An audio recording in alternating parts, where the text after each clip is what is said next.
Good morning, everyone. Welcome to day 2 of the National LTAP NTGD conference. It seemed a little strange not to say, I hope you found a great restaurant to have dinner last night, like we usually do in our conferences. But I hope you did get a little rest and are as excited as we are about today's program. So I'm going to kick it over to Keith. Enjoy your day. And thank you also for the feedback. Keith will talk about it in a second for the feedback yesterday. We gave very thoughtful consideration to it, so it really does make a difference to us. So enjoy your day. All right. Thanks, Donna. Welcome, everyone, again. When numbers are going up rapidly with attendance, we do a final meeting in the afternoon after you all check out. We check back in and have a discussion on your evaluations. So fill those out at the end of the day again. But what we wanted to mention was a few things. You need to use your question and answer your question panel to ask questions to the presenters. And please do that, and we'll be watching this time. A few of us were looking at the chat instead of the question panel yesterday. For the hot topics, we're going to be using Mentimeter, I believe, to get some more information and interaction there. We will be, as we've discussed with everyone now, as close as we can, remaining on time. Respect your time. And try to remain on time. I think we have a little looser agenda today that'll help with that. Also, I want to mention the breaks, and so I'll just move this slide forward here. The breaks, the stretch breaks and microlearnings. They are 5 minutes of silence and then 5 minutes of a URL, and we provided everyone the URL. If you did not get those URLs, let me know, let Victoria Beal know. We'll send those out again to everybody. So you can get up, do what you need to do, and then like in this case on this slide, 11:10, David Orr is coming on. So there at 11:05 there will be something playing on horizontal alignment signage that Veronica Ramirez from Alabama LTAP provided. So and of course we're also recording all this. We're going to be asking all the presenters as they best can to provide us presentations in PDF so we can post those. But what we've got today is Jonathan Fanning at the beginning, then a break, and then David Orr coming on. We then get into session 3 with Carrie Drake and Jenny Hesselbein from Arizona DOT to talk about fostering employee development. Another break, it's again 5 minutes of nothing, and 5 minutes of a URL from Matt Alberg on Chevron spacing. Hot topics with Matt Enders. And again, session 4 with Emily Wilder, who's going to be talking about top tips for successful conflict management. Based on what I saw today, lots of interaction, lots of polling, that kind of thing. And then afterwards, let's see if I got another slide on this. We have a bonus session. So at 1:30, we won't be wrapping up. We have a bonus session about 10 minutes later, so another 10-minute break before Victoria Peters and Trinette Ballard come on to talk about emerging technologies and moving into the future, or moving the existing workforce ahead of the curve, kind of 10 years out, I believe is what we're going to talk about. So if anybody's got any questions, actually use the question box and we'll respond to that.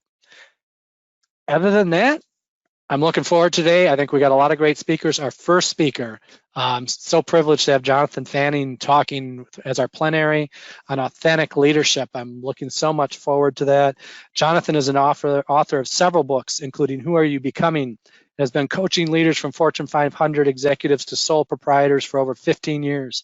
If you're familiar with TED Talks, Jonathan was voted the best speaker at a recent TED conference. A traumatic car accident and several other frying pan moments in the middle of Fanning's career as a management consultant to Fortune 500 companies triggered a quest for deeper sense of purpose, meaning, and significance. Who Are You Becoming and Who Are You Helping Others to Become became central to Jonathan's life, business, and speaking. He's also built several successful businesses, including a national children's fitness franchise and an entrepreneur adventure, which helps young people experience business, startup, and ownership. He has inspired and challenged audiences with his message in 49 states and 3 continents. He lives in New York with his amazing wife and 2 angelic daughters. I'll pass it over to Jonathan. Welcome, Jonathan. All right, great to be here. And yes, 49 states, missing Alaska.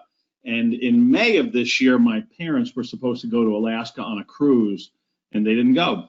They decided against it. They decided if they were going to be stuck somewhere, they'd rather not be stuck on a boat near the coldest state in the country.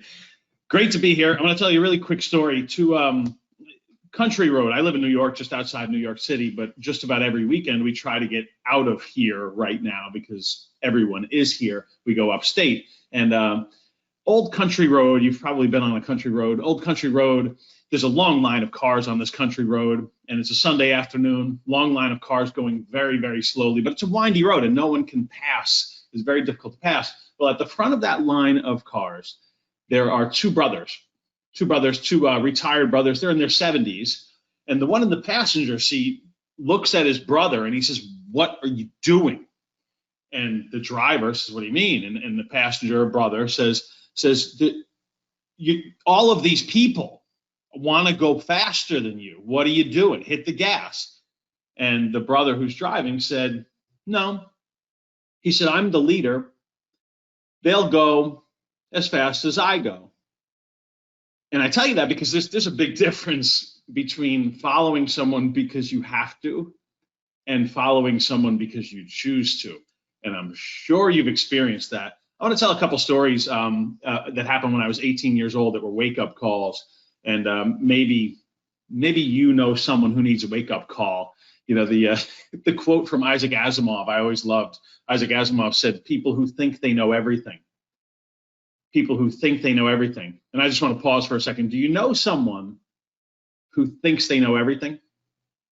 If you do, this might be worth writing down for them. Now, you might not want to tell them this, but you may want to put it in your email signature in an email to them or whatever. But anyway, Isaac Asimov said, people who think they know everything are a great annoyance to those of us who actually do. And I always loved that quote, but honestly, when I was 18, I was pretty sure I knew everything. And these two quick stories were wake-up calls that have a lot to do with the topic we're talking about today, servant leadership. They serve, the essence of authentic leaders, of authentic leadership. You know, who are the people that we actually choose to follow? First of all, when I was 18, I played basketball. I played for a junior college. We were ranked number 3 in the country for junior colleges.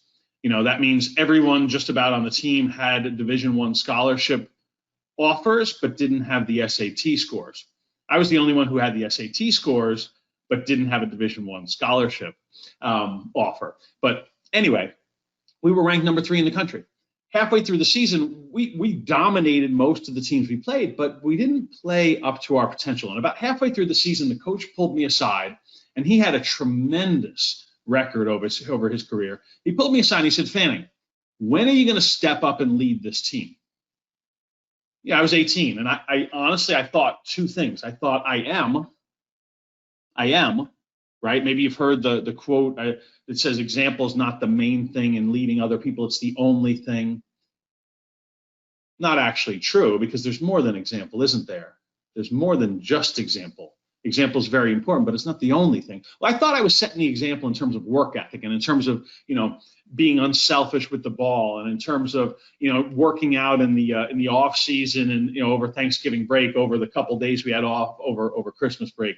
And when you play college sports, you don't have a lot of days off, but you have a couple. And what you do over those couple days has an impact on what you do when you show up back there. I thought I was setting the example. That was my first thought. My second thought was this. I thought I was leading. My second thought was this. Coach, that's your job. That's your job. Well, I was wrong about both of them. But because of this little example, and we lost in the playoffs that year. We did fairly well, but we lost in the playoffs sooner than we should have. And it had to do with leadership, but not the coach's leadership. It had to do with our personal leadership on the court of ourselves, but also how we influenced our teammates. And it got me to start asking the question, what's a good leader?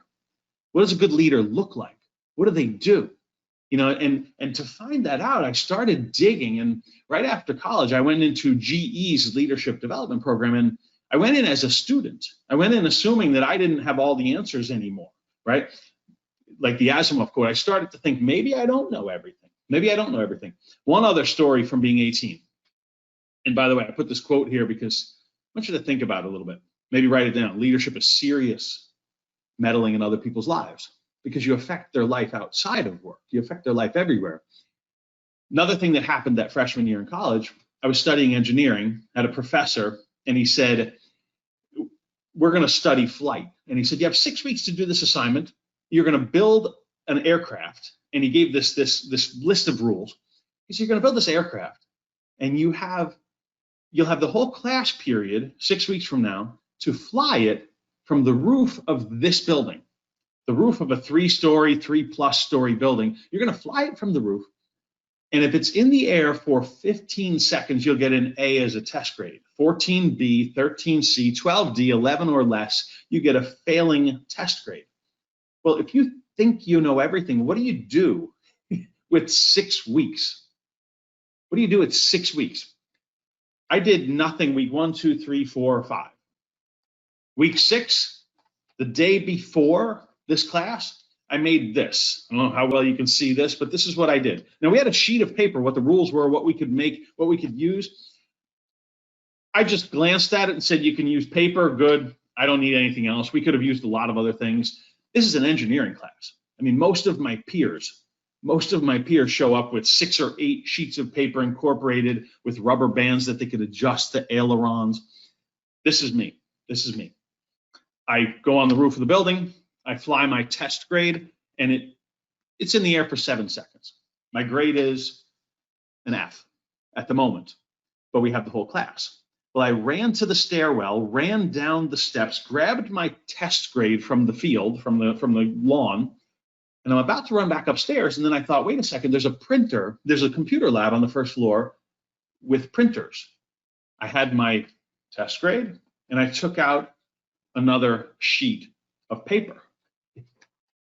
On the way running up the steps, I fold test grade number 2. I go on the roof, and this time I stand up on the ledge. It's maybe a 2 or 3 foot ledge, cement ledge. I stand on the ledge. I hold my test grade as high as I can, and I'm thinking about the wing angle and thinking about where maybe there's warm air coming up off the sidewalk. I don't know. Where should I fly it? What angle should I throw it towards? My second attempt is an F. My third attempt does a death spiral. I run back downstairs, 3 floors, grab my tests, and I empty out 2 printers worth of paper. I get back up on the roof, and I start flying my test grades. 10, 15 minutes have gone by so far. I'm about to make aircraft number 3. And then I had this thought, and maybe you've had a thought like this at one point in your life. I had this thought, it takes a long time to actually build an aircraft. So instead, I held the sheet of paper above my head, and I just let it go. And it was in the air for 10 seconds. I still had an F, but that wasn't bad. And I had 600 pieces of paper. So I started to drop sheets of paper from the roof of the building, actually from the ledge on the roof of the building. And of course, people were looking like, what is he doing? It was maybe sheet number 80, 90, 100, somewhere around there, when one of them started to go down, and then there was the perfect gust of wind that took it up above my head. And I heard singing. I mean, I heard choirs singing.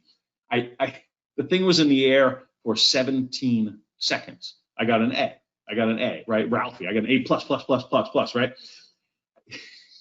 I asked that professor for a letter of recommendation. And I asked him that because he was a consultant. He only taught a few classes every semester, 2 classes usually, and he did consulting for some of the biggest companies in the world, Fortune 500 companies. I said, would you write me a letter of recommendation? Because if you think you know everything, you want to tell other people what you know. Yes? He said, sure, I'll write you a letter of recommendation. He does, but he doesn't hand it to me. He doesn't hand it to me. And this is the first pillar that servant leaders have in common. And I think you might agree with me that this is the hardest one. This is the hardest one. He wrote on that paper, and I went to my file, right? And I think it was career services. I went to my file, and this is what it said. It said, Jonathan Fanning has a lot of talent and does just enough to get by. I mean, I finished his class with an A, with the highest score in the class. First semester, first year of college, I had a 4.0. I was doing fine. And my consulting professor writes me this as a letter of recommendation. What do you do when that happens? Do you thank the professor? Do you rush to his office and say, this is perfect? Do you go to his office and say, what is this? Rewrite it, please. Or I had this in mind. I didn't do any of those. I was really mad at the professor for a little while. Maybe you can imagine that. Maybe you can relate. What did my professor do? What did my professor do? My professor gave me a message I needed, but didn't want. Servant leaders, they serve needs, but not necessarily wants. And as I mentioned, that may be the hardest piece of the pillars of servant leadership, of authentic leadership, that we'll dig into. They serve needs, not wants. Now, have you ever had somebody come along in your life and tell you exactly what you needed to hear, but didn't want to hear? You ever have that happen? Do you always thank them in the moment? Do you thank them that week or that month?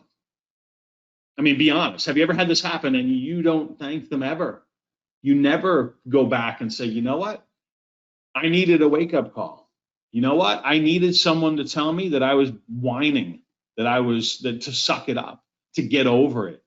You know, Viktor Frankl wrote a phenomenal book called Man's Search for Meaning. And it's one of those books, almost 20 years ago, I was in a really bad car accident.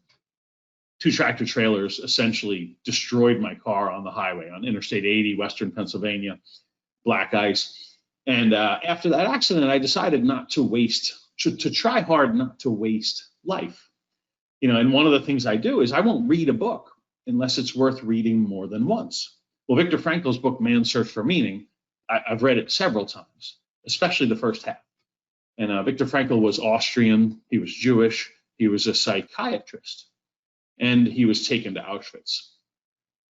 If you ever get the chance, visit Auschwitz. I spent a day there a couple of years ago. I didn't say much for the whole day. Just overwhelming. And Viktor Frankl, he started to look at his job as a psychiatrist very differently, and he wrote about what he called the last of the human freedoms. And people would say, well, what did you learn? What did you learn? And he spoke around the world on this. And he said, the biggest lesson I learned, he said, is we were approaching psychology backwards.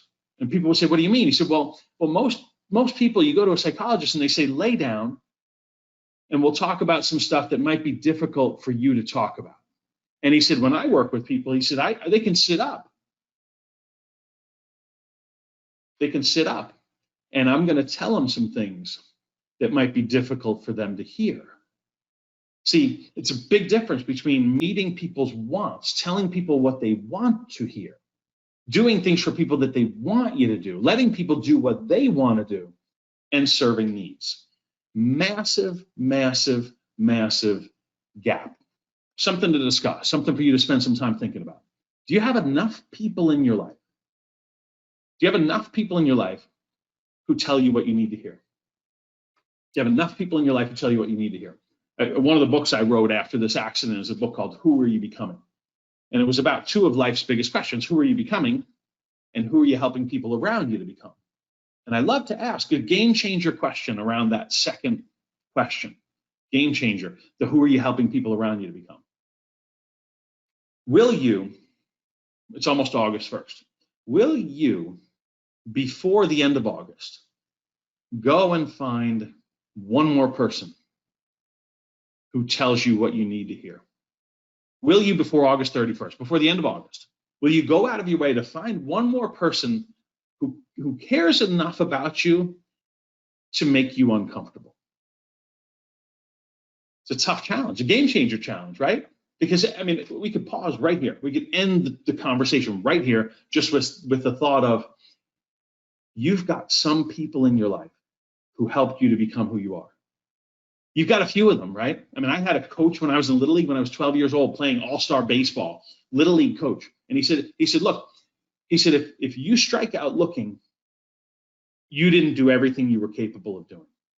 And I remember telling him one day, I said, I watch a lot of baseball, coach. I see professional players strike out looking all the time. And he said, Jonathan, when you're making $1 million or more playing baseball, come back to me and let's have the conversation again. And what he was saying is, don't let the world take your opportunity from you. What he was saying is, if it's close enough that even the worst umpire in the league might call it a strike, don't go down without putting in effort. And he challenged me to put in effort no matter what, and not do this, not blame the world.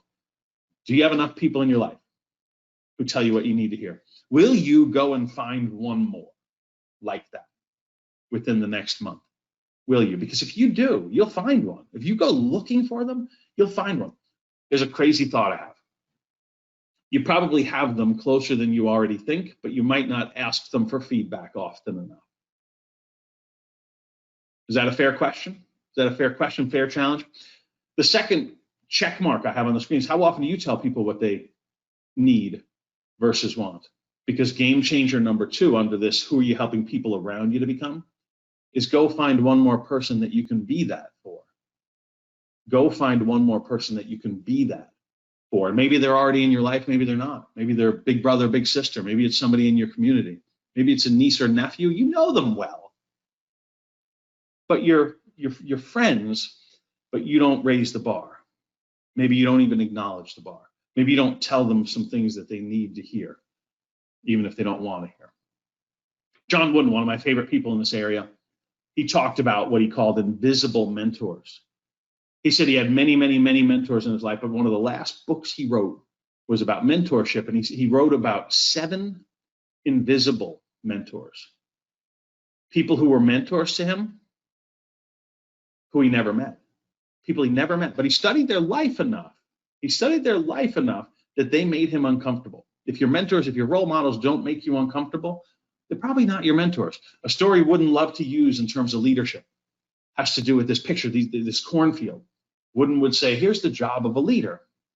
He said there was a farmer, small farm, raising a couple acres of corn. And he said this farmer was out there early in the morning, late at night. He was out there when it was hot, beating sun. He was out there when it was pouring rain, when it was cold. They were out there because there's always something to do on a farm, right? There's always, there's the planting and the weeding and the harvesting and but there's also the maintaining of equipment and the storage and the animals. There's a massive amount of work. Well, this farmer and his 2 sons, were out in the farm in the field doing work day after day after day after day after day, season after season, year after year. And one day the neighbor stopped by and said, why he said, I love your farm, nice farm, looks great. He said, but why do you work so hard? The neighbor said to this farmer. He said, why do you work so hard? He said, you're only raising a few acres of corn. And the farmer said, no, I'm raising 2 young men. And John Wooden used that example for himself to say, will I be a coach who tells my players what they need to hear, not just what they want to hear? John Wooden had 4 undefeated seasons as a college basketball coach. 4. Won 10 championships in 12 years. And so often people from the news, parents, people from the school would say, Coach, great season. Coach, awesome season. Perfect season. You didn't lose a single game. 30-0. Great season, Coach. And he would always say the same thing. He'd always say, I don't know. And the people would look at him and say, what do you mean you don't know? What do you mean you don't know? Perfect season. What could have gone better? Maybe the margin of victory wasn't as much as some people had hoped it might be. And Wooden said, I'll find out in about 25 years when I see how these young men turned out. A thought for you to discuss, maybe write some thoughts on. But are you raising corn or people? Are you raising followers or leaders? In GE, one of the greatest secrets to their leadership program, you've probably never heard of, even though there's been a lot written about their leadership program. Every year it's in the top few in the world, every year for decades now. But it's a question a mentor of mine used to ask all the time. He said, how are you doing with the 24-hour rule? His 24-hour rule, GE's 24-hour rule, was, as a leader, can you replace yourself within 24 hours? A tough question. That means you're developing not followers, but leaders. I had a client in England, owner of a company, and you probably have dealt with companies like his in your field. His company would help with major construction projects around London, all around the United Kingdom. For example, they'd be redoing a subway system, and his company would deal with the noise barriers, the sound barriers, the vapor barriers, the ventilation systems. And older gentleman, his name was Roger. And when I started working with Roger, first day, Roger said, I want you to spend a couple of years with my company and with the leadership team. And he said, here's my problem. Here's my problem. This was a long conversation. He said, here's my problem. He said, I built this company. And he said, now I'm getting up there. He said, he was, I think, 70, just about 70. He said, I'd love to actually retire. He said, I'm involved in a lot of nonprofits, a lot of causes, a lot of things I want to put more time, focus, energy into. But the business seems to still need me. And he said, I have 3 kids, and I want them to be ready to run the business. Can you help me with that? And I spent a day with him and his team, and I said, Roger, I'll tell you what. At the end of the day, I said, Roger, I'll tell you what. Take the next 6 months off. Don't come into work at all. And I want you to practice just saying this phrase to yourself over and over and over again over those 6 months. You decide. You decide. You decide. I said, you're not coming into the business. Your kids are probably going to reach out to you saying, Dad, we're trying to figure out this. What's the pricing here? What should we do with this? What should we do with that? Should we hire somebody? I want you to practice saying this, whether you say it out loud, say it in an email, say it in a text message. You decide. You decide. You decide. See, the hard part about serving needs, not wants. There's a lot of hard parts, but one of them is this. People tend to tell us what they want a lot more often than they tell us what they need. John Wooden had a great quote. He said, the worst thing you can do for those you love are the things they could and should do for themselves. But it's not John Wooden's quote. Not John Wooden's quote. By the way, thought for you to discuss, maybe with some of your peers here. If you agree with that, what do you need to change anything? And if so, what? And when will you change it? When will you change it? The worst things you can do for those you love are the things they could and should do for themselves. Roger was doing a lot of the decision making, taking the responsibility for his team for a long time. And he was a very good leader, but he was developing followers, not developing leaders. And servant leaders serve needs, not necessarily wants. Did the team want him to make decisions? Yes. Did his kids want him to take responsibility? Yes. Did they need him to? No. See, this wasn't John Wooden's quote, actually. He used it all the time, but he was quoting one of his invisible mentors, Abe Lincoln. When Wooden passed away, he had about 50 books about the life of Abe Lincoln in his little apartment, in his little condo. He said those were the ones worth rereading. Those were the ones that he had highlights throughout the books and notes throughout the books. He said Abe Lincoln was one of those invisible mentors that challenged him, gave him what he needed, not what he wanted. Wooden, at the end of his life, he had built this pyramid. He started giving it away to people. I just want you to notice 3 things on the pyramid. Bottom left and bottom right. Bottom left and bottom right. Work ethic and attitude, right? Industriousness, work ethic. Bottom right, enthusiasm, attitude. Do you have anybody in your life that needs you to have a conversation with them about work ethic or attitude? He said, without those, you don't build success, period. Without those, you don't build success, period. Do you have anyone in your life that needs you to have a conversation with them? Do you want to have that conversation? Do you need to spend some time thinking through how that conversation could go? Yeah, you might. Do you need to practice that conversation? Yeah, you might. And then the next thing I want you to notice is, where is confidence on his pyramid? Where is confidence? It's not on the bottom. It's not even close to the bottom. We have so many people today that say, I'm trying to help build confidence in my team, in myself, in my kids. And Wooden said many, many times he would talk through this pyramid. It took him 15 years to build it, trying to coach, develop people. Because he said that was his job, teaching people, not coaching a sport, teaching people how to live.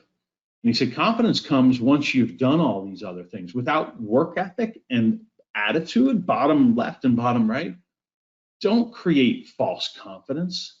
Don't pat people on the back for help them to practice work ethic and practice choosing a good attitude, and eventually you build that.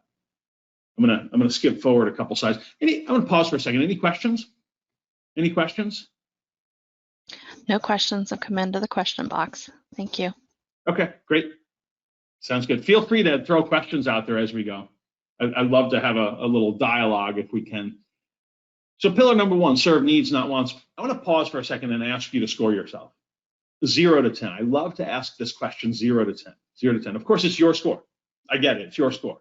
But think about it. Last time you went to a restaurant, sat down and ate and had a waiter or waitress, it was probably 4.5 months ago, maybe more recently. But typically a waiter or waitress, they come over and say, how is everything? And we say, fine. We say just about nothing. Imagine if the waiter or waitress came over and said, 1 to 10, how's your experience so far? 10 is incredibly perfect, world class. 1 to 10 or 0 to 10. 10 is world class. What would your answer be from the last real experience you had? It wouldn't be a 10, right? It'd be lower than a 10. See, it allows the second question of what would help us get it closer to a 10. I want to challenge you to score yourself. Serving needs, not wants. Starting with your own needs, not wants. How are you doing 0 to 10, and what will you change about that one? The second pillar comes from a story of this young girl. Her name is Katie. She was 9 years old, 3rd grade, when she had a teacher that gave her the simple assignment, the whole class, simple assignment, grow something, and you'll learn from growing something. That teacher understood something that I think all great leaders understand, that one experience can change the way we see the world and our role in the world. Little Katie goes home, plants some stuff. She starts growing things. Turns out one of her seeds, a cabbage seed, grows like crazy. It does incredibly well. Her father and her grandfather help her build a cage around it so the animals don't get to it. Her cabbage seed turns into a 40-pound cabbage, 40. My wife is Polish. She was born and raised in Poland. Her family actually escaped when Poland was still under communist control, when it was still under Russian control. They escaped. They had to sneak out. She was 12 years old when she had to sneak out of the country. They couldn't tell anyone they were leaving. You know, they had to sneak out at 2 a.m. Her twin brothers were 1. Imagine that. Imagine that.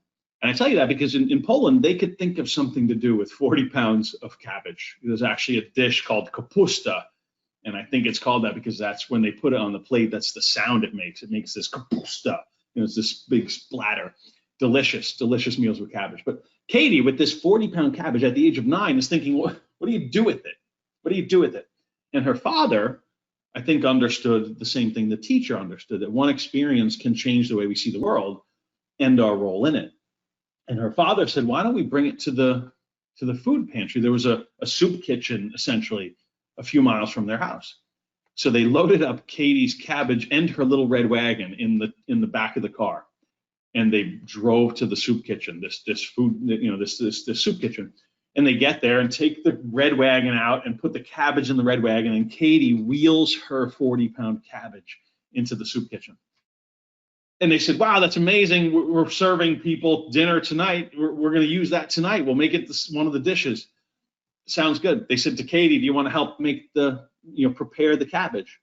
And at 9 years old, 3rd grade, you know what Katie was thinking. No, I don't want to stick around and help cut up the cabbage, right? I mean, what 3rd grader is thinking that would be amazing? Most are not.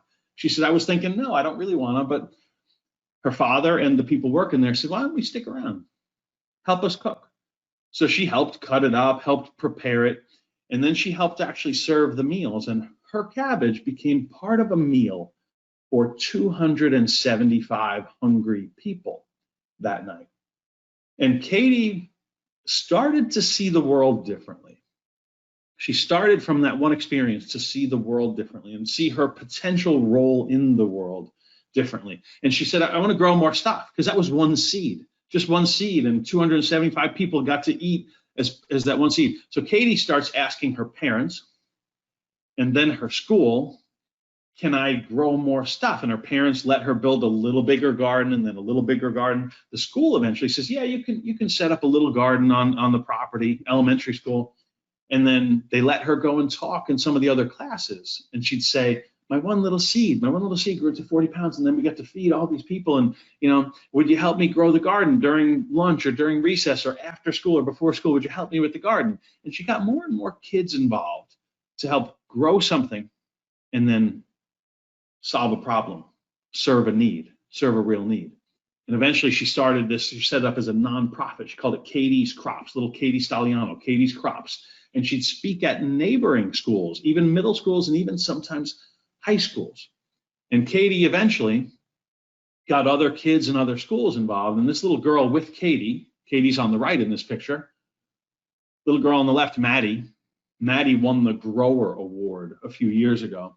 Every year, Katie's Crops has a Grower Award. It's to the kid or group of kids who grow the most food in terms of weight and give it to hungry people.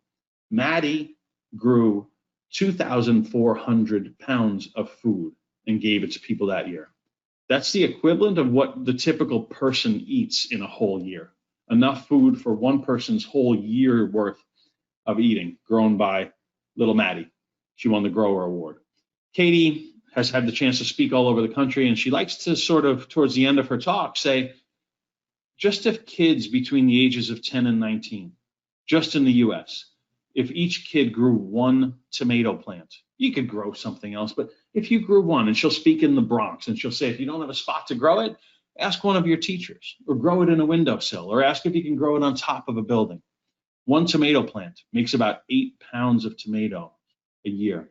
She said, if every kid, just the kids between 10 and 19 in the US do this, you'd have 172,000 tons of food grown every year just by kids. You could feed 250,000 people, 250,000 people, just kids in the US. She says if kids just 10 to 19 around the world grew one equivalent tomato plant, just one, each kid, you'd feed 6.5 million people worldwide.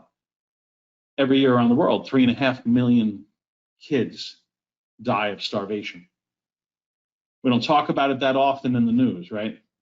We talk about 187 people dying in Florida or Texas, right? But we don't talk about 3.5 million kids. And what Katie is saying is, you can change something. At the end of her talk, she always loves to ask the question, what is your 40-pound cabbage? What is your 40-pound cabbage? See, Katie understands this idea, servant leaders understand this idea, that we're serving a cause that's bigger than us. We're serving a cause that's bigger than us. And your cabbage is not a cabbage, right? Maybe you're good at listening. And maybe that's your gift to give back more than you currently do. Maybe your gift is analyzing things. And maybe somewhere you've got that in abundance. You've got that. It's more than just you can use. And it's your cause that's bigger than you. I was doing some work with a leadership group not long ago, and they had a big fundraiser at a baseball stadium. And 30 people in the fundraiser. You would know this organization. They work with health, especially heart attacks around the world. Big nonprofit. And they had like a who's who of New York City leaders in this event. And I was coaching a few of the leaders there, and I'm sitting there in the event, and it was at Citi Field where the Mets play. There's a sign in New York that says, "Welcome to New York, home of 7 professional sports teams and the New York Mets." And I'm joking, but I'm not. I've been a Mets fan for a long time, and they do a great job of giving you a little hope and then getting rid of it. But it's in Citi Field where the Mets play. And this group of leaders are in this beautiful office talking through the plan, who's going to do what and how, and this big annual fundraiser.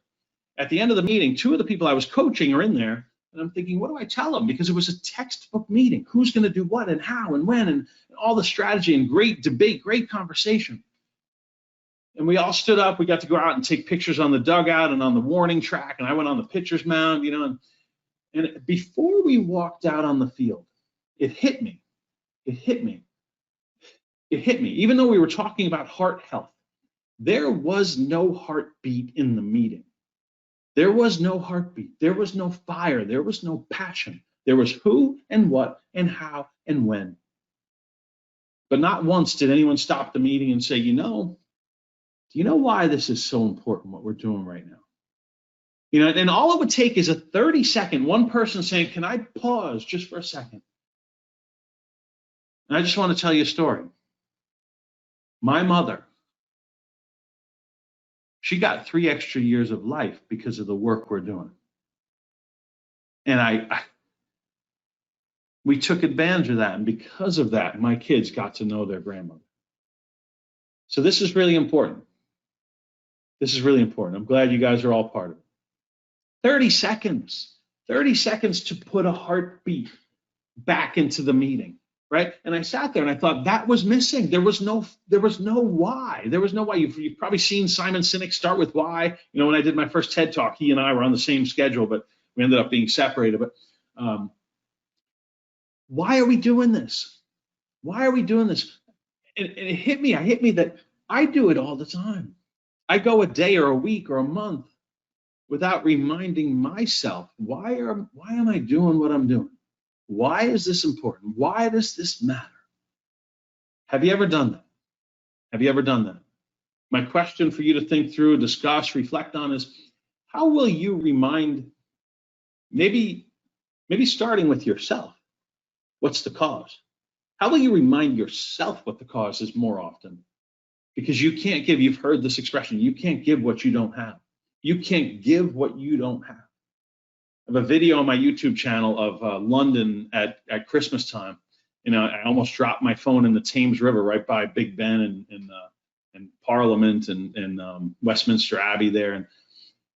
But I filmed it because I travel a lot and speak a lot and write a lot. And, you know, I'm finishing up 2 more books right now. And sometimes I need a recharge. Maybe you do too.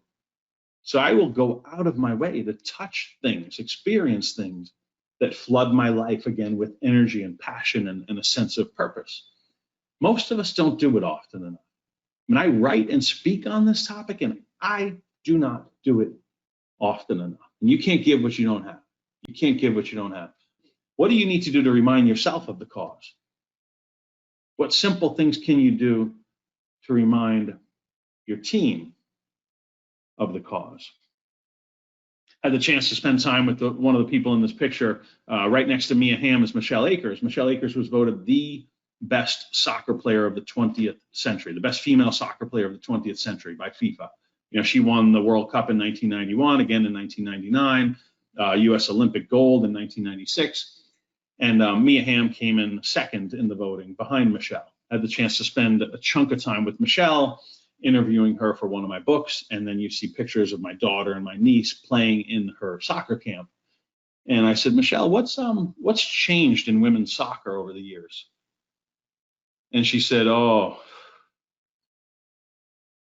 And the one thing she said that just burned into my memory was this. She said, when I was coming up and playing, she said, we were playing for the future of the sport, and we never forgot that. She said, we had no fans. We had no fans. No one was going to see women's soccer. She said, we came back from China after we won the first World Cup, the first Women's World Cup they won in 1991. And she said, when we came back, there were 2 reporters at the airport, and they weren't even sure why they were sent there. She said, we knew we were playing for the future of the sport. So she said, in our spare time, on our own, we would stop at a park. If we saw kids playing soccer, we would stop and hand out free soccer stuff. And we might show them how to make a move, and we'd talk to them. And we didn't hide behind a curtain. I went to a professional soccer game a couple months back, and the best players disappeared when it was time to sign stuff. You know, and the people who weren't playing they were on the bench. They stayed around and signed stuff. You know, and Michelle said, that's changed. That's changed. She said, we knew that we were playing for the future of the sport. Pillar number 2, serve a cause that's bigger than you. Score yourself on 0 to 10 on that one. 0 to 10 on that one. If you forget sometimes, it's probably closer to a 5 or under if you forget quite often what the cause is. Do you remind people of the cause? Have you made it visual? Have you made it emotional? Have you made it really matter? Pillar number 3 of servant leaders has to do with this picture. My little brother decided to get married a couple of years ago, and there's 14 years between us. So I still remember the day when my parents sat me and my older brother down, and they said, we have news for you. You know, we're going to have another kid. And, I was 13, when they were pregnant. I thought, what? My older brother and I had to be thinking, like, what were you thinking? Why are we having another kid? Where's he going to live? And anyway, so my little brother gets married finally, and he invites my older brother and I to do a toast. And this is a story I told in the toast. I told the story of 64 baseballs. 64 baseballs. See, when my little brother was little, he was totally into baseball, and I hung out with him all the time playing baseball. He's 6 and 7 and 8 and 10, and he was probably 8 or 9 when he decided he wanted to learn to switch hit. Bat left-handed and right-handed. And I did. I switch hit into college, and it takes a lot. It probably takes more than twice as many swings, because right-handed swings get your left-hand swing off sometimes. And I'd take him out, and we'd take the bucket of 64 baseballs, and I'd throw him, and he'd work on that left-handed swing. And in the beginning, it was very easy because all 64 baseballs were behind him. We'd go collect them. They were all behind. He missed all of them, and then he'd foul tip them. We did it with wiffle balls too, but we'd do 64 balls and then say, hey, Peter, you want to collect the balls again? And Peter would look at me, and I could tell sometimes he didn't want to collect the balls, but he knew he needed to. And he'd say, yeah, let's get them. Let's do another bucket. And we'd do another bucket, another bucket, another bucket. Finally, I think he was 11 years old in Little League, and he decided he was ready to start batting, switch hitting in real games, in Little League games. He was one of the best hitters in the league, And then he says, Coach, I'm going to switch hit. He switch hits, strikes out. Switch hits, strikes out. Switch hits, strikes out. First couple at bats, I think if he touched the ball, it was just a little foul tip, if anything. I said, Peter, you want to go get the bucket, 64 baseballs? Yeah, I guess so. Yeah. You want to do 64 more? Want to do 64 more? I don't think he always wanted to. I think there were a lot of days when he didn't want to do any swings, and when after one bucket, he didn't want to do 64 more. But he did it over and over and over again. That first year, I think he only put the ball in play left-handed maybe twice. And he was the best hitter, one of the best in the league, the best hitter on his team. And he went from batting in the top of the order and playing the whole game to batting 6th and then 7th and 8th and then 9th, and then being one of those kids that comes off the bench because he just can't hit the ball. Can't hit the ball. And I told that story, and I said, I don't know. But every single day, every single week, he'd say, yeah, let's do 64 more. Let's take the bucket again. See, servant leaders, they serve needs, not wants. They serve a cause that's bigger than themselves. And number three, they choose, even when they don't feel like it, even when it's hard, even when they're frustrated, even when it hasn't been working so well, even when the world isn't cooperating with their mission and with that cause, even when they don't see a light at the end of the tunnel, they choose to care. And I said, that's what Peter and his bride, Tanya, have signed up for today. For better or for worse, in sickness and in health, until death do us part. They've signed up to choose over and over again when, it's hot, it's damp, it's cold. I just hurt my finger. I'm getting blisters on my hand. I'm not hitting the ball. I stink. The coach just benched me. Yeah, I know. I got it. But it's choosing.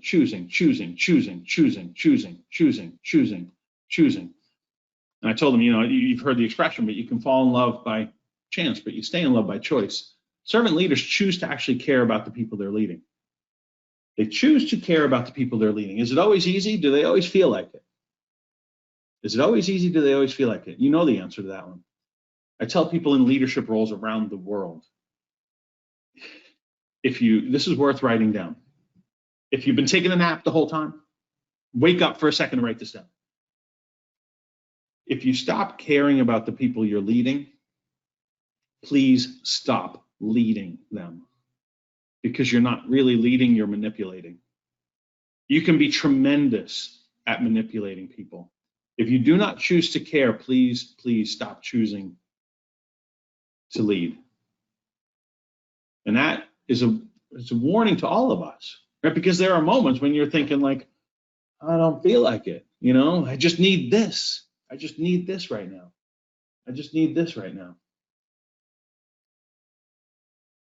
3 pillars so far, 3 pillars.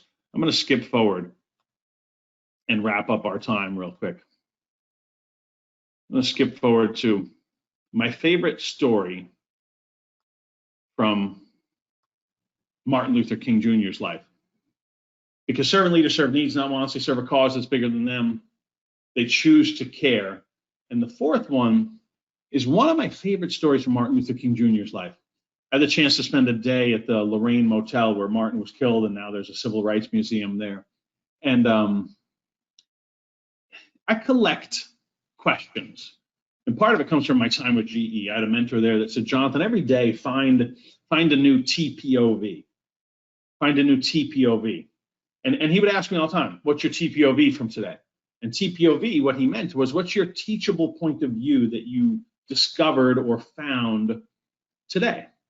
What he wanted to do is keep me hungry and humble, hungry and humble. He wanted to keep me looking for answers, looking for perspectives, and humble enough to know that I needed them. You know, and while I was in the Lorraine Motel, I kept thinking about a series of questions that go with Martin's life. And the series of questions are these. Who are your role models? Who are your role models? Why? Why do you choose to give them permission to influence your life? And then the next two messed with me a little bit. So who are your role models and why? The next two, what do you really know about their story?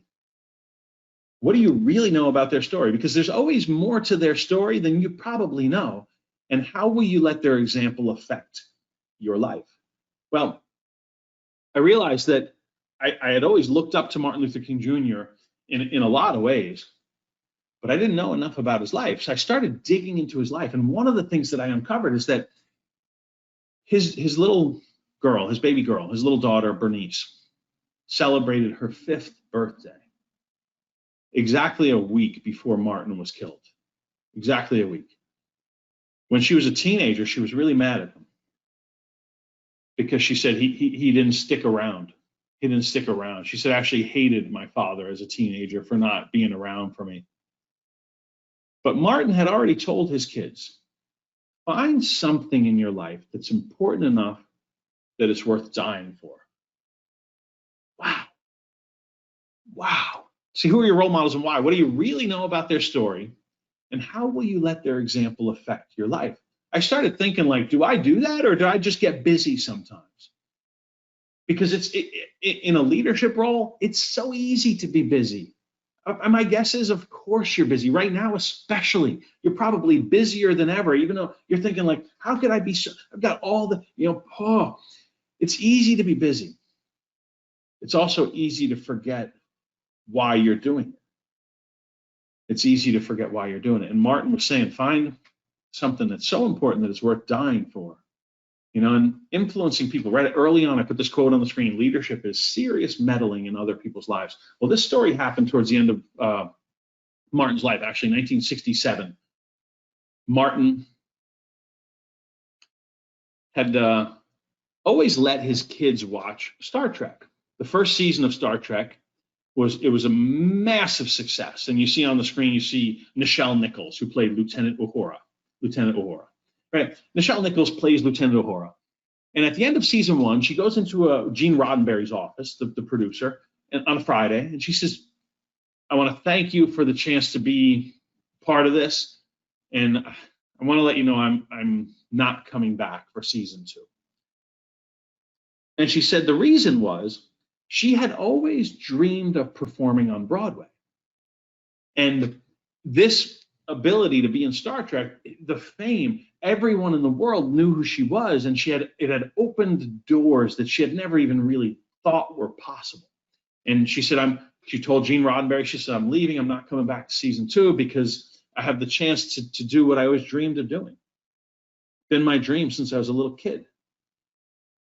Well, Roddenberry says, please take the weekend to think it over. And she said, I left his office with this thought, no, it's done. I have made my decision, but fine, I'll humor him. I'll take the weekend to think about it. She goes home, and on Saturday evening, she's going to a fundraiser in Hollywood. And the person who brought her to the fundraiser, as you know, you're going to get to meet Lieutenant Uhura from Star Trek, you know. The person who brought her there says to her at one point, Nichelle, someone wants to meet you. He says he's your biggest fan. And Nichelle thinks, oh, it's another Trekkie. It's another big Star Trek fan. She turns to meet this Trekkie, and it's Martin Luther King Jr. walking towards her. She freezes when she sees him, and she thinks, he's my hero. And he says, I am that Trekkie. I'm your biggest fan. He says, the only show that Coretta and I allow the kids to stay up late past their bedtime to watch. And she says, Martin, I'm so sorry. I should be marching with you. You're my hero. I should be marching with you. And he said, no, you shouldn't be marching with me. No, you're playing your part, and you're playing it very, very well. And she said she doesn't remember a chunk of the conversation in the middle there. But then at one point she said, I'm going to miss my co-stars. And Martin said, what did you say? And she said, I'm going to miss my co-stars. He said, what do you mean? She said, I just told Gene Roddenberry, the producer, that I'm leaving the show. I'm not coming back for season 2 because I've always had this dream to perform on Broadway. And this opened the door for me to perform on Broadway, to chase that dream that I've had since I was a kid. And Martin said, I'm sorry, but I can't let you do that. He said, I'm sorry, but I can't let you do that. He said, I want you to realize that this is bigger than you. If you leave this role, they don't need to fill it. If they do fill it, they could fill it with an alien. They don't need to fill it with a woman. They don't need to fill it with a person of color. I can't let you leave the show because finally people are seeing us in a leadership position, in a position of authority. And even though it takes place in the future, they see it as now. You have to stay on the show. And Nichelle Nichols went home that Saturday night. And on Monday morning, she walked into Gene Roddenberry's office. And she said, if you'll have me, I'd like to come back. He said, what happened? And she told him. And he said, God bless Dr. Martin Luther King Jr. I'm glad someone else understands what we're trying to do here. She said, I left his office, came back to the show, and she said, but at that moment, I hated Martin Luther King Jr. I hated my hero. Because servant leaders serve needs, not wants. They serve a cause that's bigger than themselves. They choose to care even when it's not easy. See, these are not complicated things, but they're hard to do, aren't they? They're hard to consistently do them with excellence. You and I, if we pick one of them to work on, game changer for our lives. Game changer for our lives. And number four, they pay a deeply personal price. They pay a deeply personal price. Martin paid a deeply personal price. And because he demonstrated that deeply personal price, he had the moral authority to ask someone else to pay a deeply personal price.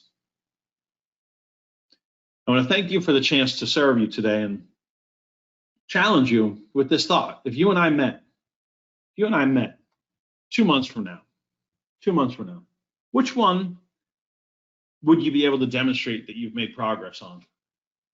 Serve needs, not wants. Serve a cause that's bigger than you. Choose to care, choose to care, choose to care. That's an easy one to get out of, isn't it? Or pay a deeply personal price and then ask others to pay a deeply personal price. Thank you so much for the chance to serve you today, and thank you for serving. Have a wonderful day. Thank you so much, Jonathan. Got 1 minute left before we take a break. So again, if you want to ask questions, I'm sure I could pass them on to Jonathan. And you and I have been communicating a bit. So I appreciate you talking so much. Again, a great theme. We've had a similar theme from yesterday about serving a bigger purpose. And so I so much appreciate it. Thank you very much. We do this now, right, to clap. We need to realize we can't clap anymore. So thank you, Jonathan. I hope to see you again. Thank you. Have a wonderful day. Thanks. Okay, everybody, 5-minute break and then a little URL. Take your time. Bye-bye.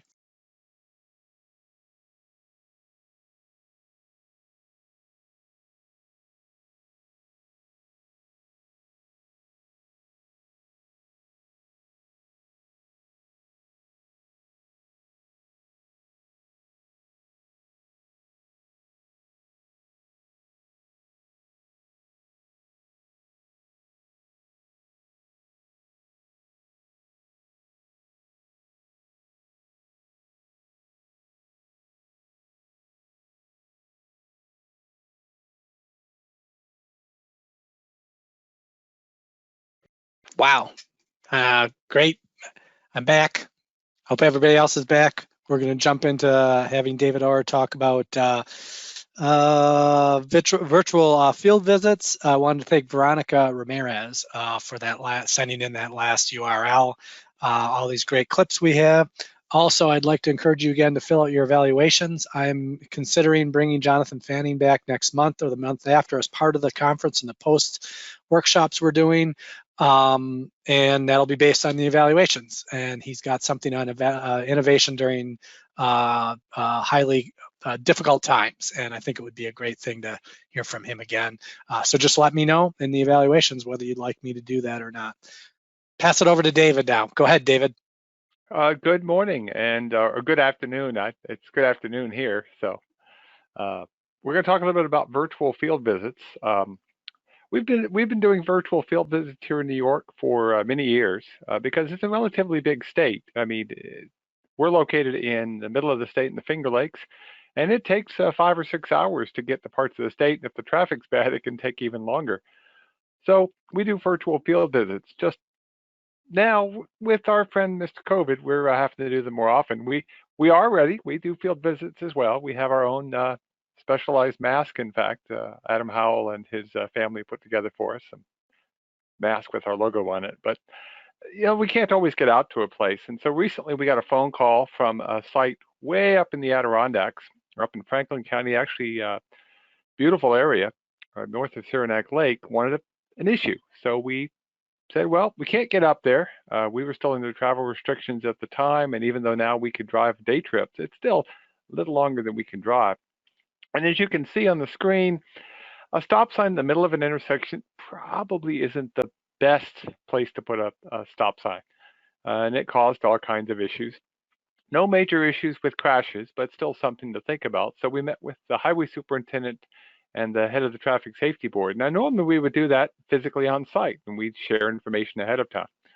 This time, however, we did it virtually. Now, we use all kinds of tools. I'll just show you a few of the ones we use: Google Maps, Google Street View, Bing Maps, terrain, anything we can get our hands on. Now, in this particular case, we can't do Street View. It's not available. The picture in the upper right is as close as we could get. But there's lots of tools. We still have the internet. We still have phone calls. We still have the World Wide Web. We shared information back and forth, and we collected information just like we might do on a regular trip. And we put together a list of possible things to talk about, from what's the existing site look like to moving stop signs, all the way down to a mini roundabout, and sketched them up and shared them. And we set up a Zoom meeting and did essentially a Zoom meeting to talk about things. And using my little pen tablet, which you may not, it's probably pretty small on the screen, we drew right on the screen what we were looking at. And we talked about these issues just like we would in the field. It's not perfect, but it allowed us to talk about maybe moving the signs as short-term fix and what the county might be doing. And they talked about their ideas just like we would in a real field visit. Now, we couldn't talk about some of the issues like sight distances and stuff. We had to rely on the local to do that, but it really allowed us to help them solve their own problem. And that's actually our goal usually. We aren't going to tell them what to do. We really want to give them suggestions and ideas, and then they solve their own problems. And like every other real field trip, we talked about other things. We never do a field trip and look at one item. Virtual field visits always involve something else. So in this case, we talked about a new autism plaque that our state now allows to be put underneath a pedestrian symbol sign, and where it's useful and not useful. We talked about the curve signs that we just saw in the video, and actually in this particular case, the misuse of the sign with the number in it that it's not being used as the primary sign by some agencies. And even some grants that the county was looking into from the Governor's Traffic Safety Committee. So it's very much like a field visit. The difference is it was all done virtually. So something we can do, and it's going to be useful even after our friend COVID goes away, because again, it does take quite a while to get around the whole state. So with that, we look forward to seeing you on the road. And if anybody has any questions, let me know. Thank you so much, David. It's a great idea, and you're exactly right. A lot of what we're doing now is going to be helpful down the road when things get back to wherever we end up. So I appreciate that. I've actually done 3 long-term of these type during the COVID period, and I probably wind up doing 8 or 9 short ones. So Great, useful. Great. Thanks. Bye-bye. Up next, bye-bye. Up next is Carrie and Jenny from the Arizona DOT talking about, sorry, I'm looking down at my notes, using technology to foster employee development. Take it over. Thanks. Awesome. Hi, everybody. Today we're here to learn more about how to leverage technology for learning. And maybe it's because of the recent change in events with COVID-19. And maybe you're thinking about where learning can happen now due to social distancing. Or maybe it's because you want to reach a larger audience. And maybe it's because you've been thinking about how learning and want to experience with more different ways about how to facilitate and provide learning opportunities throughout your agency. Well, you're here today to learn more about technology to create learning experiences that engage your team. But I have something really important to tell you. Technology is not the answer. My name is Jenny Hesselbein. I'm the Leadership and Professional Development Manager at ADOT, the Arizona Department of Transportation. My career spans over 20 years in learning and development, and in my experience, using technology has made learning more effective year over year. With me today is Carrie Drake, the ADOT Leadership and Professional Development Specialist, and I'll let her share with you a little bit more about herself. All right, good. Well, thank you, Jenny. Good morning. I've been with ADOT for just under a year at this point, and I spent the better part of the last 7 years creating and facilitating learning in a virtual and blended environments. So I'm really excited to get to share with you how powerful virtual learning can be. Awesome. Thanks, Carrie. Thanks. Technology creates many opportunities for us to provide innovative learning experiences for our learners with a more personalized approach to learning. So it's important, I want to reiterate to you, technology is not the answer. How you use technology is the answer. So by the end of this session, you're going to be able to create innovative learning experiences with how you use technology. So here's how we're going to get there. First, we're going to talk about the technology you already have. Then we're going to learn how to assimilate the traditional classroom setting in a virtual or remote type learning environment. We're going to share with you some ideas on how to create learning that meets people where they are and emulate the natural way that we use technology to learn in everyday life. We'll show you how to integrate remote and virtual learning environments together, and then we're going to put it all together with for you with an example of how to leverage technology to create learning experiences that engage your learners. So if you're ready, Carrie, go ahead and take it away. All right, thanks, Jenny. To get started, it's important to know what technology we're currently using. Victoria's going to put up a quick poll for us. It's got 2 questions on it. It may actually be two polls.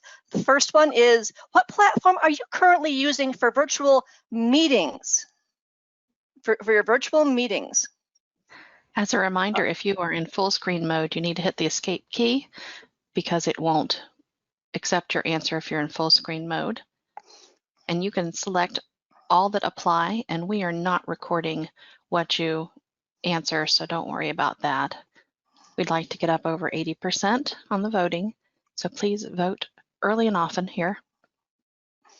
All right, thanks, Victoria. And if you do choose other and want to tell us in using the question pod what format you're using for your virtual meetings, we would love to see that information. And then the second question is going to be asking you the same thing, but what are you doing for, what platform are you using for your virtual learning and development? On your first question, the results are in, and 67% are using Zoom. So I'm going to hide that, and let me put up the next one. If everyone can do the same with this one, just as quickly or quicker, that would be awesome. Keep everybody on track.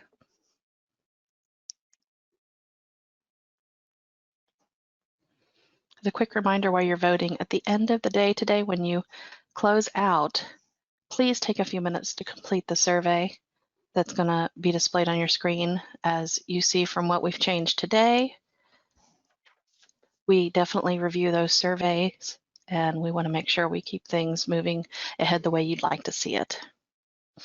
Some of the comments that are coming in on the question box: Cisco, WebEx, Adobe Connect, Skype. Okay. Looks like quite a few people are using Adobe Connect. Nice. Okay. All right, I'm going to close this survey out and share the results. Similar to the last one, the top vote getter was Zoom, and this time it was 53%. So I'll hide your results, and it's all yours again. All right, wonderful, thank you. And that's great. It's no surprise that Zoom is up there at the top of the list. 67% of you are using it for your meetings, and more than half for training. And as you saw in the comments that Victoria was reading, people are using WebEx, they're using Adobe Connect. You have a variety of different platforms available to you, depending on your situation. And with so many choices available now, sometimes deciding on a specific digital tool or type of tool can be a challenge. Here's for me, is the really exciting part, is using whatever tool your employees are already familiar with will automatically increase their level of engagement. You'll have greater engagement when your learners are comfortable in the environment. And let's face it, over the last few months, we've all had to get comfortable with the virtual meeting environment. So if you use Teams or Zoom for your meetings already, then use that for your virtual learning as well. If you're using WebEx, GoToMeeting, Connect for your training, great. If you have more than one platform or software that your people are used to for various things, that gives you a wider variety to choose from based on the specific type of learning opportunity that you're presenting. And again, the kicker here is, the technology itself is not the answer. What you're using doesn't matter. How you use it to engage your learners, that's the answer. And using what's the most familiar to them will get you the best results. All right, let's talk tools for a minute here. By a show of hands, how many of you have never used GoToMeeting before this conference? And you can use the raised hand feature for this one. You gave it away, Victoria. It's interesting because it might have taken you a few minutes longer or a few seconds longer to find that raised hand feature because you've never used the tool before. Oops, let me move my screen out of the way here. There it is. And no instructions were given until Victoria did just there on how to raise your hand. You might have thought, well, do I need to raise my hand, or where's the button? So first and foremost, the best tip I can give you is to assume that your learners are new to the platform and make sure to show them where the engagement tools are that you're asking them to use. You can do that as we just did, when I asked you to raise your hand. Or I'd like to include a slide. I do WebEx training mostly, and I'd like to include a slide at the beginning of my presentation that where I can point out features like the camera, the mute button, the participation tools, and the chat. These are the tools that help you to simulate that traditional classroom for your learners. Let's start with something as simple as the list of names. Think of this as your name tents or name tags in a traditional classroom. Have you ever facilitated a learning where you didn't have name tags? How awkward was that? even more so in a virtual environment. I love today that we can see everybody's names in the attendee window. That's great. That lets us feel like we're part of something and we're not just sitting in a webinar all by ourselves. So make sure that your participants can always see each other's names to help them feel more connected. Next, turn on that video camera. I love that some of the feedback from yesterday was that you wanted to see the presenters. Visual is a powerful engagement tool. So whenever possible, use the cameras not just for yourself, but for your learners as well. That's the best way to simulate that traditional classroom. Being able to see each other even virtually. And if your participants don't have access to video, just like today, still turn yours on, because you will have a greater level of engagement with them. As you saw yesterday, you preferred the presentations where you could see the presenter. All right, the chat. Using the chat feature is a quick and efficient way to keep your learners engaged. It's great to use for all participants when you ask an overhead question. They answer in the chat, and everyone can see what each other has said. Chat allows people to interact with each other as well, the same way they would in a classroom setting, where if someone's got a question, then someone else can pipe in with how they solved the issue, or offer suggestions or help. I like to have everyone use the chat when I explain the tools at the beginning of a session, so that I know that they can find it. I'll either have them type their name, or often we'll use it as part of an icebreaker activity to get the session started. So I'd like to know real quick from all of you, how else do you use the chat in your virtual learning to engage your learners? Go ahead and type it into the question pod, and I'll ask Victoria to read a couple of those for us. How do you use the chat in your virtual learning? One person said they use it 50% of the time. Another one said to share materials and links for questions and comments, for polls, for Q&As. Use it both for students to ask and answer questions. Roll call. They use it throughout their sessions. One person has an icebreaker question on the screen when everyone's arriving. The other person said that they use it to share referenced URLs. One person mentioned the Microsoft Team. It's hard because it distracts from the presentation. Someone has technical problems to notify the speaker when they are talking, to notify others as to not interrupt the person speaking. And then the bottom, ditto to what is being said. I love it. I love it. Great. Some great suggestions there about sharing links and other information that way. Your chat tool is a powerful way to engage your learners. If your platform has it, the little raised hand or emojis, these are a nice tool to get feedback throughout your session. You can use it to simulate body language or facial expressions. Ask it, are you ready to move on? Give me a smiley face if you're ready to go. That sort of idea. Or using that raised hand to respond to questions or to ask for volunteers. Again, think about this. This is the same thing we would do in a live traditional classroom. These tools allow us to do it virtually. Another great tool is your whiteboard. Most platforms have some kind of a digital whiteboard function. Use this the same way you would your flip charts or your whiteboard in the classroom. And if you happen to be using Google Meet, State of Arizona has moved to the Google Suite, so we use Google Meet for all of our meetings and some of our development opportunities. We don't have a whiteboard option yet, so you have to be a little creative sometimes. And we found that you can just share a Google Doc or a slide and write on it the same way you would a whiteboard. So even if your learning suite, if your tools don't have some of these same features, think outside the box. How can you simulate that using some other tool? Along with that, annotation. Again, many platforms give you the ability to write on the screen or to type on the screen. You can, the nice thing about this is I love in WebEx having the learners do the typing.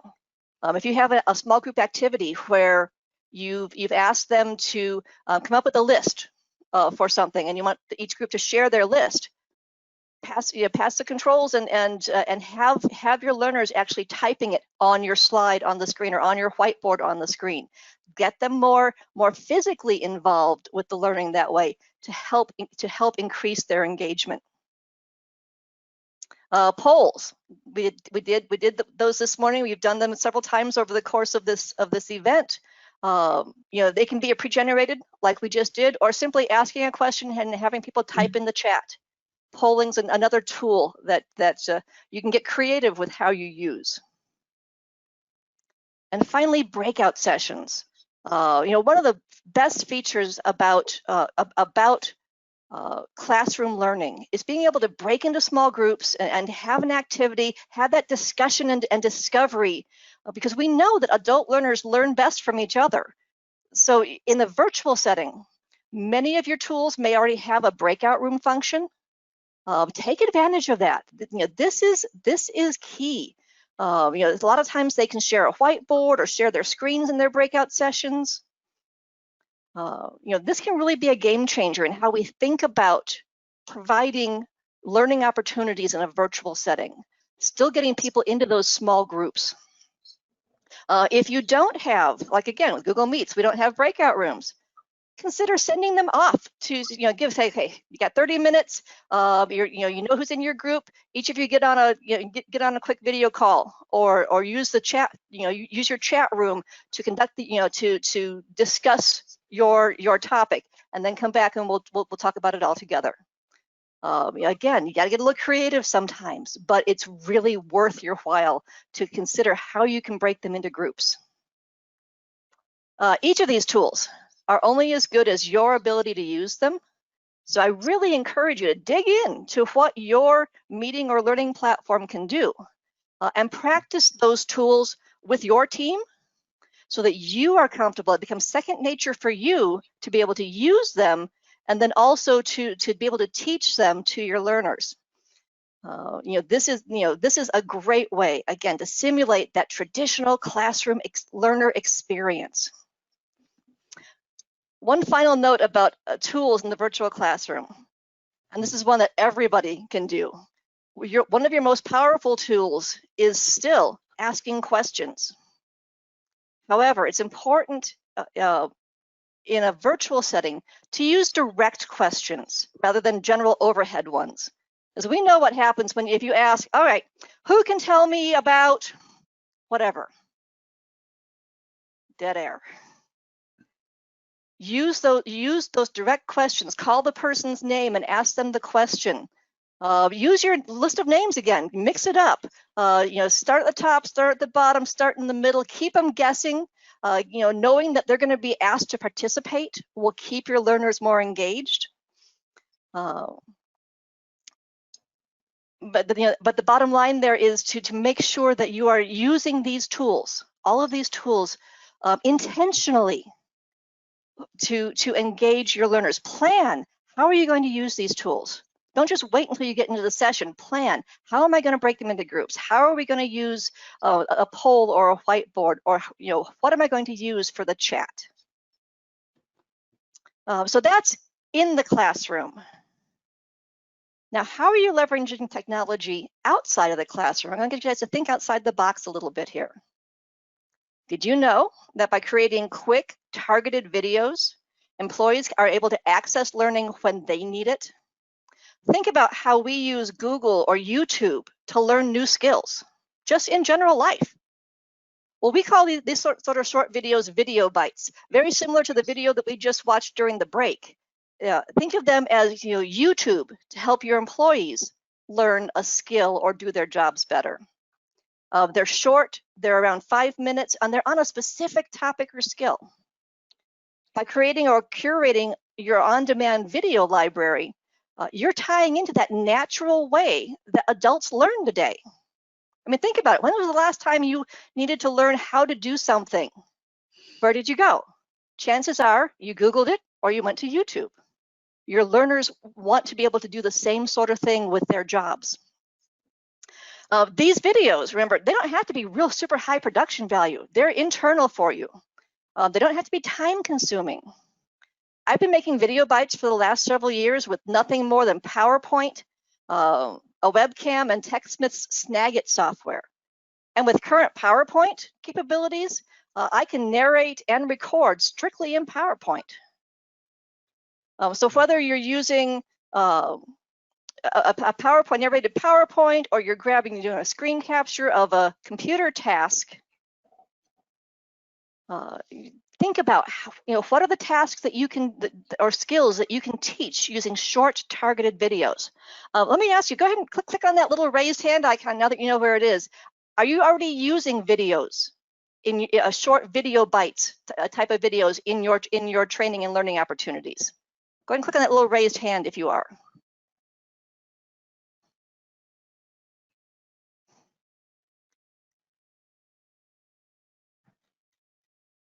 All right. Awesome. Okay. So whether it's something like I said, a PowerPoint or a screen capture, this is something we all can do.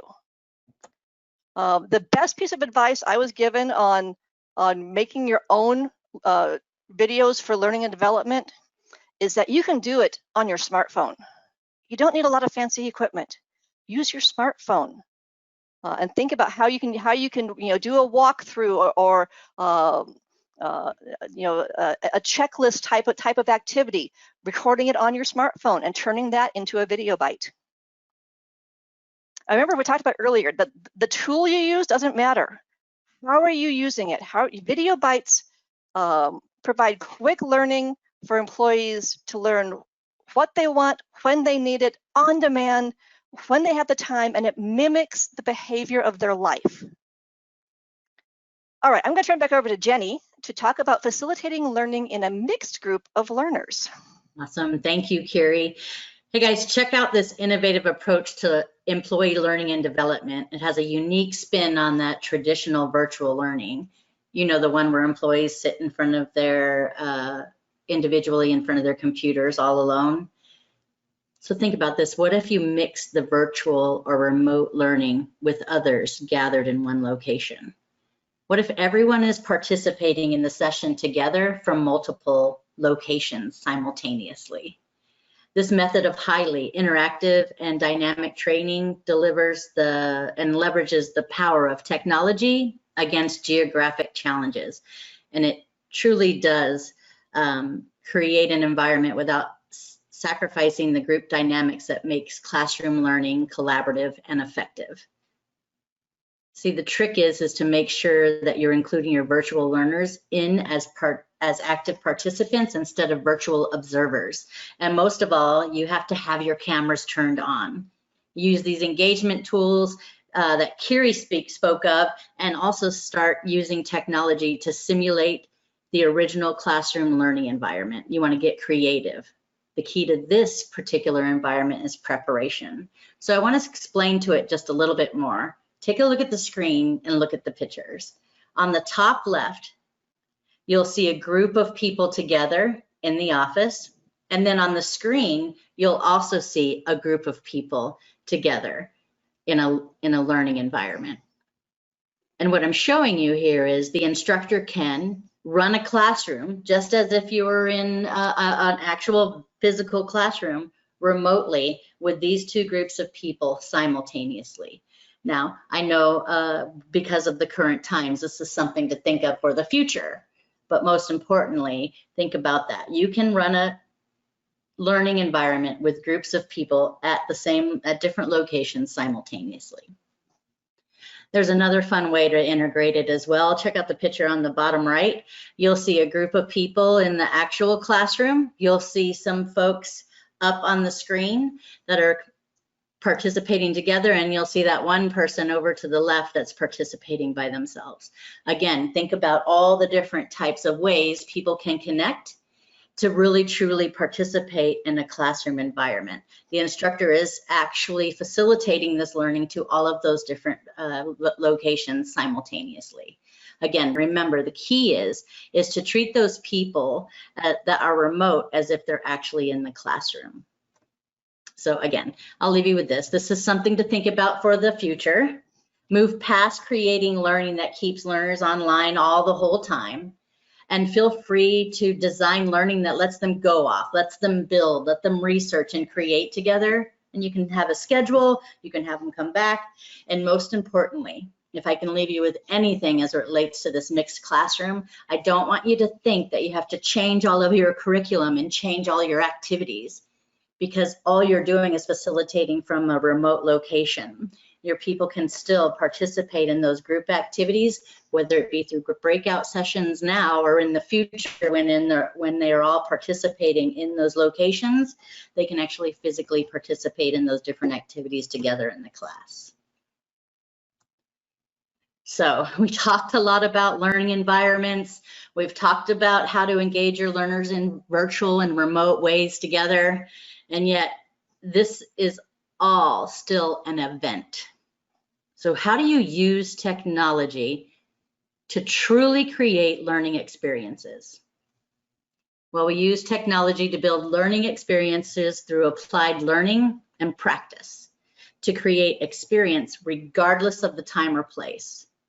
We want to make sure that we provide learners a more personalized approach to their learning. And once you determine the actual learning experience you want to create, then you're going to actually consider the type of technology that you're going to use to create an access point where learners can ask questions, where they can obtain class resources, or even interact with their peers. Really, truly, it's to provide them a different method to practice content and also apply their learning. So I'm going to share with you some ideas to help you use technology to communicate, collaborate, and create experiences beyond the classroom setting. And along the way, I'm going to ask you some questions. So get ready to use the question pod, and we're going to get started here. How do we build our learning experiences? With those questions, if you would take some notes, because here's where you're going to get some ideas from each other. First and foremost, let's get started with building our learning experiences. First thing that comes up is the formal learning activity. This can be either an online learning, it could be a virtual or classroom event, it could be an article, it could be a video bite. Think of this as what you want your learners to know. See, technology allows you to choose from a variety of methods of delivering what you want your learners to know. You can consider using Google Classroom or SharePoint or websites, and even your learning management system. You can even use email, calendar, or invitations. But consider, how are you going to get the information of what you want your learners to know? So take a moment and jot down some of those ideas. What technology do you have that you could lean into to provide learning, you know, the what you want your learners to know in different ways? If you would share some of those ideas in the question box.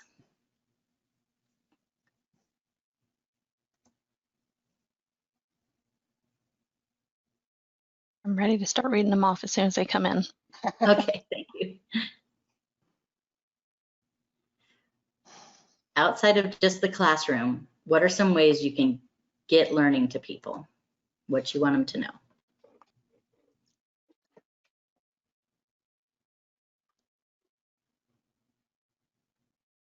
I'll throw a quick one in there for Ohio. We built a couple of smartphone apps that are very basic Nice. to give them on-demand tools in their hand.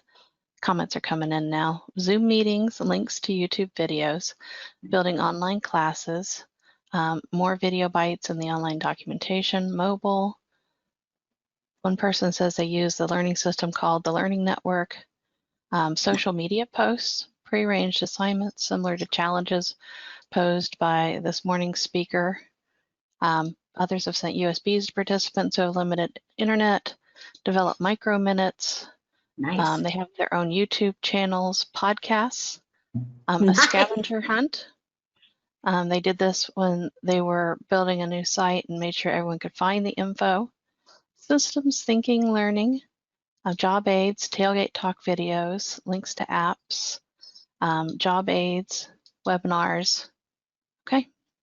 I love it. So you guys pretty much got that down, the formal learning activity. Well, once you have that, we want to transition and add some more of those pieces to the experience and add some hands-on application.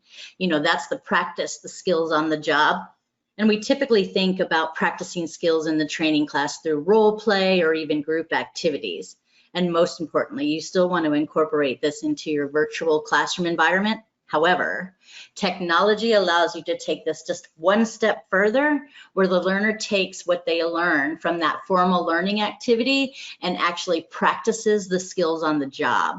In turn, they actually apply the learning. So consider using SharePoint or Google Classroom and some of the things that you shared for learning assignments, even email and your learning management system. So use technology that will allow you to provide instructions on what you want the learner to do or what they should do to practice the specific skill of what you wanted them to learn, to ensure that there's a way for them to also respond and demonstrate it back. This technology, what technology could you use to create assignments for learners to practice on the job? Again, share some ideas inside of the question box.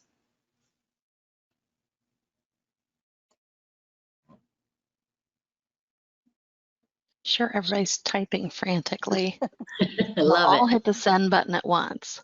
Yes.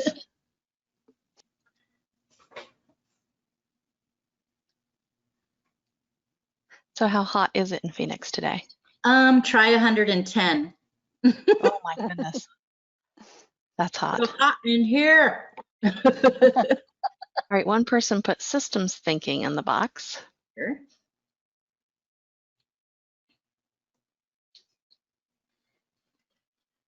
Do a follow-up group session. Good. Someone else wanted you to know that upstate New York is only 83 degrees. Lucky, lucky. Thank you. Well, thank you guys for your responses. So think about this. The first and foremost is we're thinking about using technology, how to really build learning experiences. Through everything we went through, we know that, hey, there are different ways that we can deliver information to how we want or what we want people to know. So after we get them information of what we want them to know, I'm showing you the different pieces that you could connect together to really drive home that experience. The first one after that learning activity is the hands-on application. What are some ways that you can really ensure that whatever the people are learning, they're practicing on the job? After you've got the hands-on application, how about this peer advocate interaction? So when we think of peer-to-peer mentoring, think about a groups of maybe 2 or 3 or 4 people together. We know as learning and development professionals that adults learn best from each other by explaining their ideas to others and by participating in activities in which they can learn. Technology is the king when it comes to this. People can connect anytime, any place in a variety of different ways using technology. And this type of interaction also develops their own skills in organizing, planning, working collaboratively with others, and also giving and receiving feedback. I like to think about considering using Messenger or chat or Slack rooms or even Skype or FaceTime, whatever you have. So what technology, just consider what technology do you have that would allow for peer advocate groups to work together. We use Google Meets and we all turn on our video. So once you have the formal learning, what you want them to learn, you've given them an opportunity or instructions of what to do to apply it on the job with that hands-on application. And then you've connected them with the group of people, a small group of people, to truly be able to practice together and share those different pieces of the activity and also learn more about planning and working together. What about this social learning piece? These discussions on social forums. So taking it from those small groups to connecting everyone from everywhere. You can encourage your learners to participate through the learning experience and after. So your learners are able to reconnect and react to content, share different challenges, and even learn by communicating their own understanding. They can share their new skills and ideas, and technology has truly allowed us to create and utilize these social forums to further the learning transfer and enhance that learning experience. This is very similar to what online college courses do, and even Facebook does it. Remember what Kiri mentioned, we want to mimic the behavior of their life. So consider using websites or communities of practice or message boards, blogging sites, all those things you mentioned, but put them together after that learning experience. Once you put them folks together, you get them something to learn, and then put them in small groups and then big groups as it relates to social learning. The next one I'll share with you is it's so important. You've given them what to learn, you've given them some on-the-job assignments, you've connected them with groups, you've said, hey, let's go to the social space where you can connect with others just like you that are learning similar information, and then boom, what do you think about including the leader in with the development of their team members? This reinforces those learning topics and support of the development from the leadership. It also drives leadership coaching. And guess what? It also connects the learner's leader with the information and the applied learning expectations to really help them support that learned behavior change. I think it's pretty cool. The manager gets to learn too. So you guessed it. Technology definitely makes this more flexible. You see, when we think about meetings, we sometimes think about meeting face-to-face in an office of some sort. But technology provides us a variety of venues to connect, collaborate, and communicate. Again, consider encouraging your learners and leaders to communicate either by Skype, turning on their video, GoToMeeting, all those tools that you already have. Leverage them in a way to connect anytime, anywhere, especially as you're building these experiences of learning for your group. So you got the learning, what you want them to know. Then you gave them that applied learning assignment. Then you put them in groups so that they can connect with each other and further understand the process or what you wanted them to learn. You provided them a social learning environment to share across with everybody. You connected in their manager, so now they've got the support for their own development. The manager's learning some things as well. There's one more piece left, that documented proof of learning. Well, since nobody in the learning and development profession is in any way interested in measuring the impact of learning, I think we're just going to skip this one, okay? Did I get your attention with that one? I hope so. Just making sure. Yes, technology will allow you to measure the impact of learning that surpasses the smile sheets and moves more towards the data to measure the learning in Kirkpatrick levels 3 and 4. So throughout these examples of how to create learning experience, the most important thing is not just that they attended or that they participated.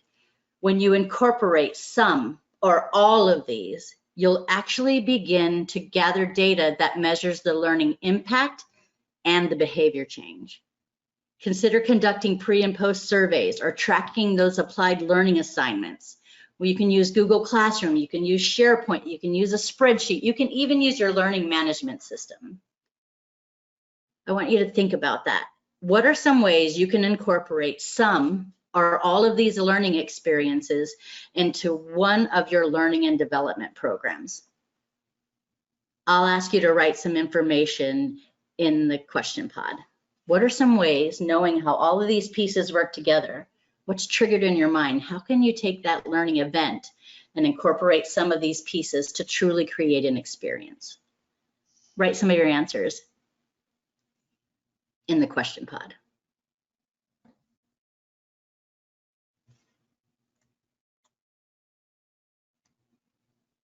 While they're doing that, someone from Houghton, Michigan said it's 68 degrees up there. Well, I want to come to Michigan. So they're saying polls, pre and post surveys. Nice. Pre-test, post-test.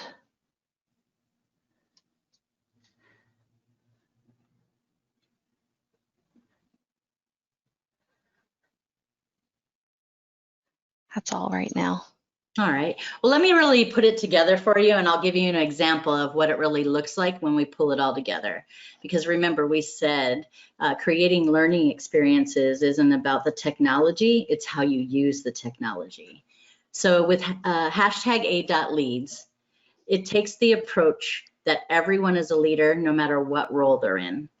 And this is what we've created at ADOT. See, we meet the learner where they are. We consider the learning to be a journey that never ends. And whether it's learning something new or even charting a career path, ADOT's hashtag ADOT Leads, Leading Others Professional Development Program is an on-the-job learning experience. It's built for everyone, everywhere, and every day. And each program is built specifically for the learner, from the frontline first-year employee all the way up to the executives of leading communities. We have incorporated these types of learning in some way, shape, or form in every single one of these programs. I'm going to let Kiri take it away and share with you some specifics on the hashtag ADOT Leads Leading Others Supervisor Series. All right, thanks, Jenny. Sure. In our Leading Others program, it's a 6-month cohort-based program, and we've really worked to move past the traditional event learning to focus on the overall learner experience and really leading them to that behavior change. We use Google Classroom for our learners to be able to complete a variety of types of assignments, including that formal learning, peer advocate, manager one-on-one, and even in the classroom has a front page. It's kind of they call it the stream. That's our discussion board. So we get that social learning piece every week as well. For example, in this case, the formal learning piece on developing a growth mindset consisted of an article and a short video. And then, they had the opportunity to reflect on that information and to respond. A thoughtful reflection is submitted for the assignment. And then we provide thought prompters in the advocate and manager sections for them to use to start those discussions with their peer group, with their manager, and then even as our discussion question for the week in the classroom stream. By utilizing Google Forms for pre and post surveys from both the learner and their manager, we're able to really quantify the growth and development and the behavior change and the skill change in our learners from the start of the program through its completion. And real quick, I just want to share with our Aspire to Lead program, which is for our emerging leaders, we're engaging those learners to create their own video bites as part of their learning in that cohort-based program to share with their peers and throughout the agency. So really exciting stuff we are rolling out for that group as well. And remember, technology is not the answer. Use what you have, because how you use it to engage your learners is really what it's all about. If you don't have Google Classroom, so what? You can use a spreadsheet with links and your intranet to get the same level of great engagement.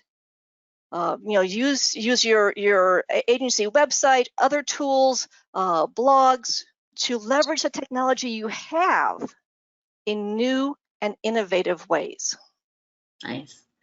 So now you have some ideas on how to create innovative learning experiences with how you use technology.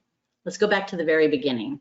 First, we talked about the technology you already have and learn how to use the virtual environments to simulate the classroom setting. Remember, even if the participants are virtual, leverage the technology.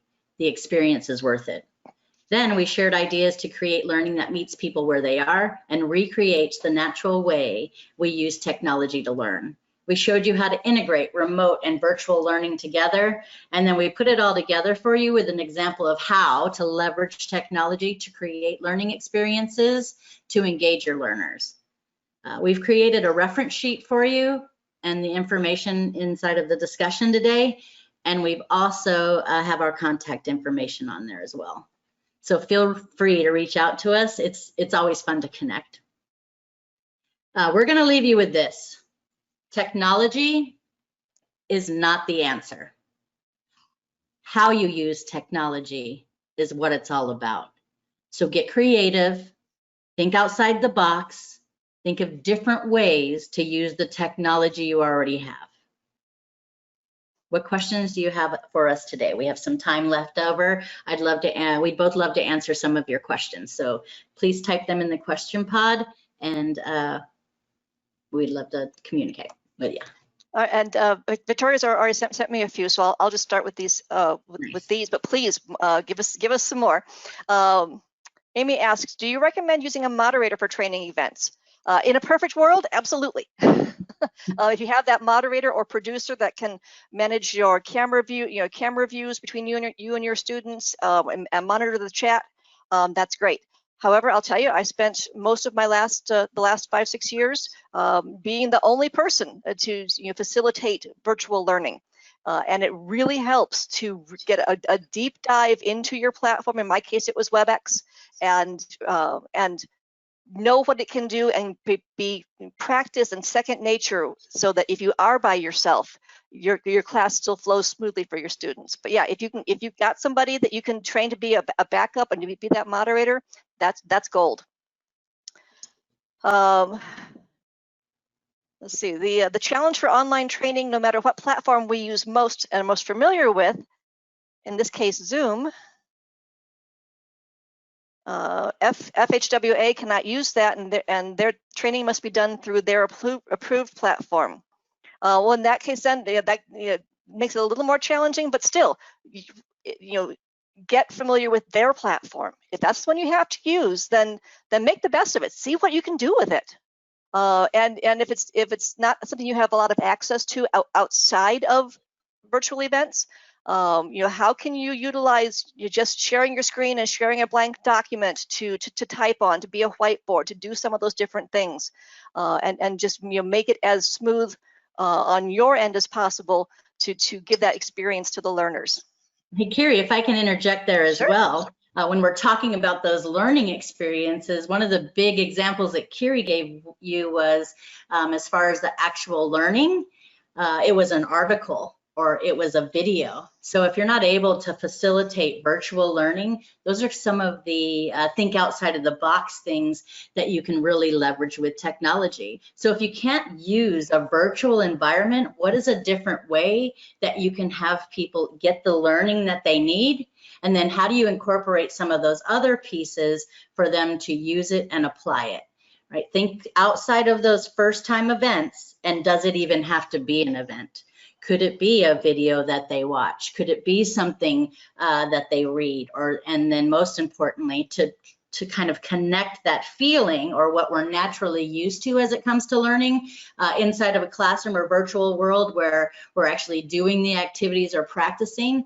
What about taking that opportunity to ask them to go and practice on the job and then come back and talk about what they've learned or what they've done? So with those type of challenges, especially as it relates to the events of facilitating learning, mostly in the classroom where we are now, or better yet, now that we're using virtual type of environments, do we really need the class?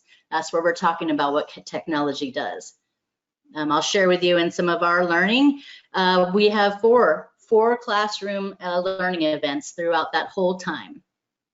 And they're currently being conducted in a virtual environment. So think outside that with, does it really need to be a virtual learning? What other ways could you get the information to have them learn what you want them to know? Awesome, thanks, Jenny. Another couple of questions here. For online learning, what's an ideal time or duration for courses?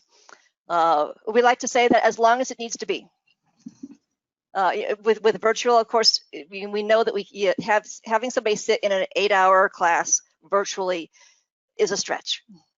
So how long do you need it to be to get that piece across, to have them practice it, and then and think about, do they need to sit in front of the computer for the whole 4 hours? Can you, do some instruction, have them go, maybe break them into groups and have them do a quick video call with their small group or a breakout room and practice it, or go and do some research and come up with some ideas to bring back to the group. So you're getting them moving. You're not just sitting them in front of a computer for 8 hours or 4 hours or even 2 hours. Typically we'd like to for virtual learning, an hour, 2 hours, but give them a break. Have them do something during that time to get them moving so that they're not just sitting. And also we're talking about those learning events. So whatever information, break that up into smaller pieces, and you can have the learning last longer, right? Because we're trying to move away from, did you get the information? Did you hear it? And we're trying to get them to truly apply it. So in some instances, even with those remote learnings, you can have them break away for a day or two, even a week. It depends on how you're allowing the groups of people to truly collaborate together and produce something with that on-the-job practice. How do you have, Jenny, I'm going to hand you this one. How do you handle distance learning for workers who are resistant? Well, that's a whole nother situation, right? So as learning and development specialist, and in that we also know that we can't make people want to learn. So if you want to know my own personal philosophy, I'll share that with you. I think that if in any way, shape, or form we are making people take a training, we really need to better understand if that's even necessary. Because if we make people take training that don't want to be there, are we really going to get they're really going to get the benefit of the learning in the long run anyways? So I think that goes back to those conversations that you have in your organization as a culture, right? What's acceptable? We've transitioned more into wanting to ask people to come because they want to and participate because they want to. Given in the fact that in some situations training is mandatory for, most importantly, our like those required trainings that we have for, what word am I looking for? Oh, what is it, Carrie? Like harassment and those. Gosh, I just lost the word. Anyways, you guys know what I'm talking about. Then that's a different conversation with the leader, right? Now, at what point are we going to, that's not acceptable, right? These are the requirements of the job.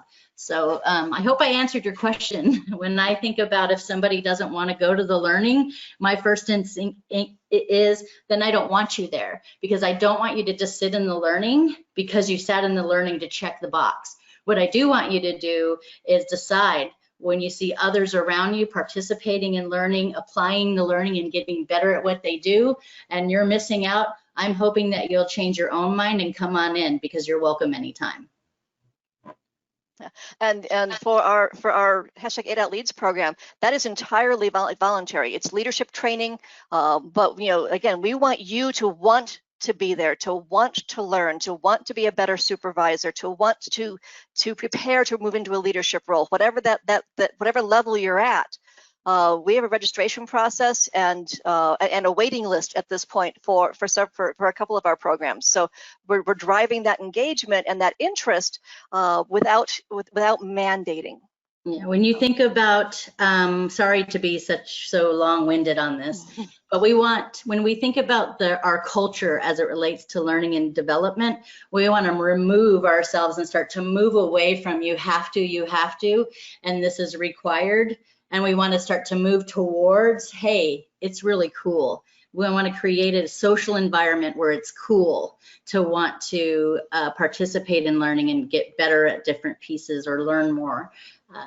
Instead of because you have to. We're all social humans, we're all social beings, and so we tend to follow the pack just naturally. So instead of following the pack of I'm not going to training because I don't want to, how do we move that pack and that decision making to, oh, I want to go with them, they're going to the training, I want to be more like that. So that's that culture shift, or even that thought about learning that you want to kind of move towards. All right, we got time for a couple more questions here. I've got in the box, and a couple of them are kind of similar here, so I'll kind of lump them together. How do you handle mandatory training specifically for agencies who don't have reliable internet access? And then, do you limit the use of videos when some of your participants have limited bandwidth or computer capabilities? I'll start with the second one there first. We use very few videos in event type training to start with, because if you could watch it, if you could watch a video for it, then do you need to be in a classroom to do that? Sometimes yes, but more often than not, we'll save those for outside activity or for formal learning activities outside of the classroom. And that you just got to know your audience. If they've got bandwidth issues, with people working from home now, can they watch it maybe at a different time of day that they have better access to, better bandwidth? can you send it to them? Can you download it and send it to them, as opposed to having them, share it through your Google Drive or SharePoint, something that way that they can download it to their computer and then play it. Again, you got to think outside the box a little bit with some of those things. Handling mandatory training for agencies who do not have reliable internet access. This is a great opportunity to think outside the box. What else could you do instead of having them sit in front of their computer for that mandatory training? Is there a job aid you could create? Is there a video you could send them, same way that you would send them and have them download to watch? Are there, can you put them in, can you get them on a conference call in a peer advocate group sort of setting and have them discuss the issues? You can still do a pre and a post kind of assessment so that you know that they've gotten the information, because it is a mandatory training. But think outside the box. We don't have to be sitting in front of a computer to get to do virtual learning. Yeah, I found the word out that I missed. It was compliance, right? So that was the word I was searching for. But when you say mandatory, my first instinct is to say, why is it mandatory, right? So when we say mandatory, some things, yes, are mandatory. I know in some of the different places that we, and the things that we do, as there are things that you have to do in order to even function on your job. So if it's that type of mandatory, yes, lean into what Kiri said. Are there different ways that you get the learning to them and also have them learn from each other? Maybe you take all of those remote groups and have them work together in a peer group. But also when you say mandatory, if we leave you with anything today is why, right? Outside of what we talked about there, to perform on the job, because you have to have this information.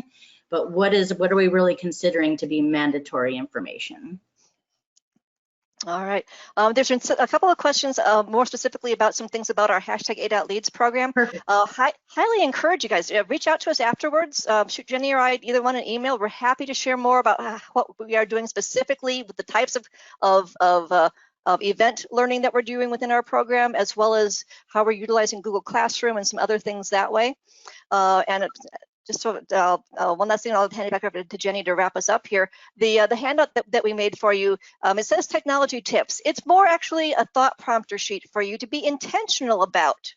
How are you going to include these things in your classroom learning? How are you going to include these different types of experiences outside of the classroom?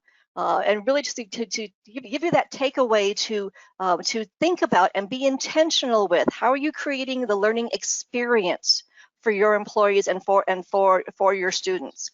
Nice. And Jenny, then I will pass it back over to you. Yeah, well, thank you, Kiri. We are so happy to be here and present today. I definitely know there's some information that we shared with you that really hopefully got your mind thinking about different ways to approach learning. Again, if we leave with you anything, no, technology is not the answer. And if it is, there are some ways that we use technology, and I want you to take away that use piece, right? Use technology differently. You can use it in multiple different ways. So try to pick and pull different ways that the technology you have, and how can you incorporate it into your learning experiences.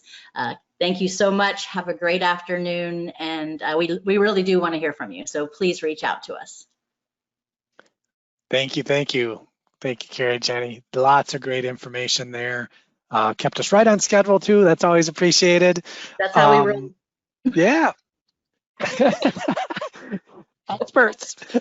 So good, great. So next up, another 5 minutes of silence, and then for a break to do what you need to do. And we'll be hearing from Matt, a video that Matt Alberg provided us on Chevron spacing that talks about pizza boxes and curves. So don't miss it in 5 minutes. Thanks, everybody.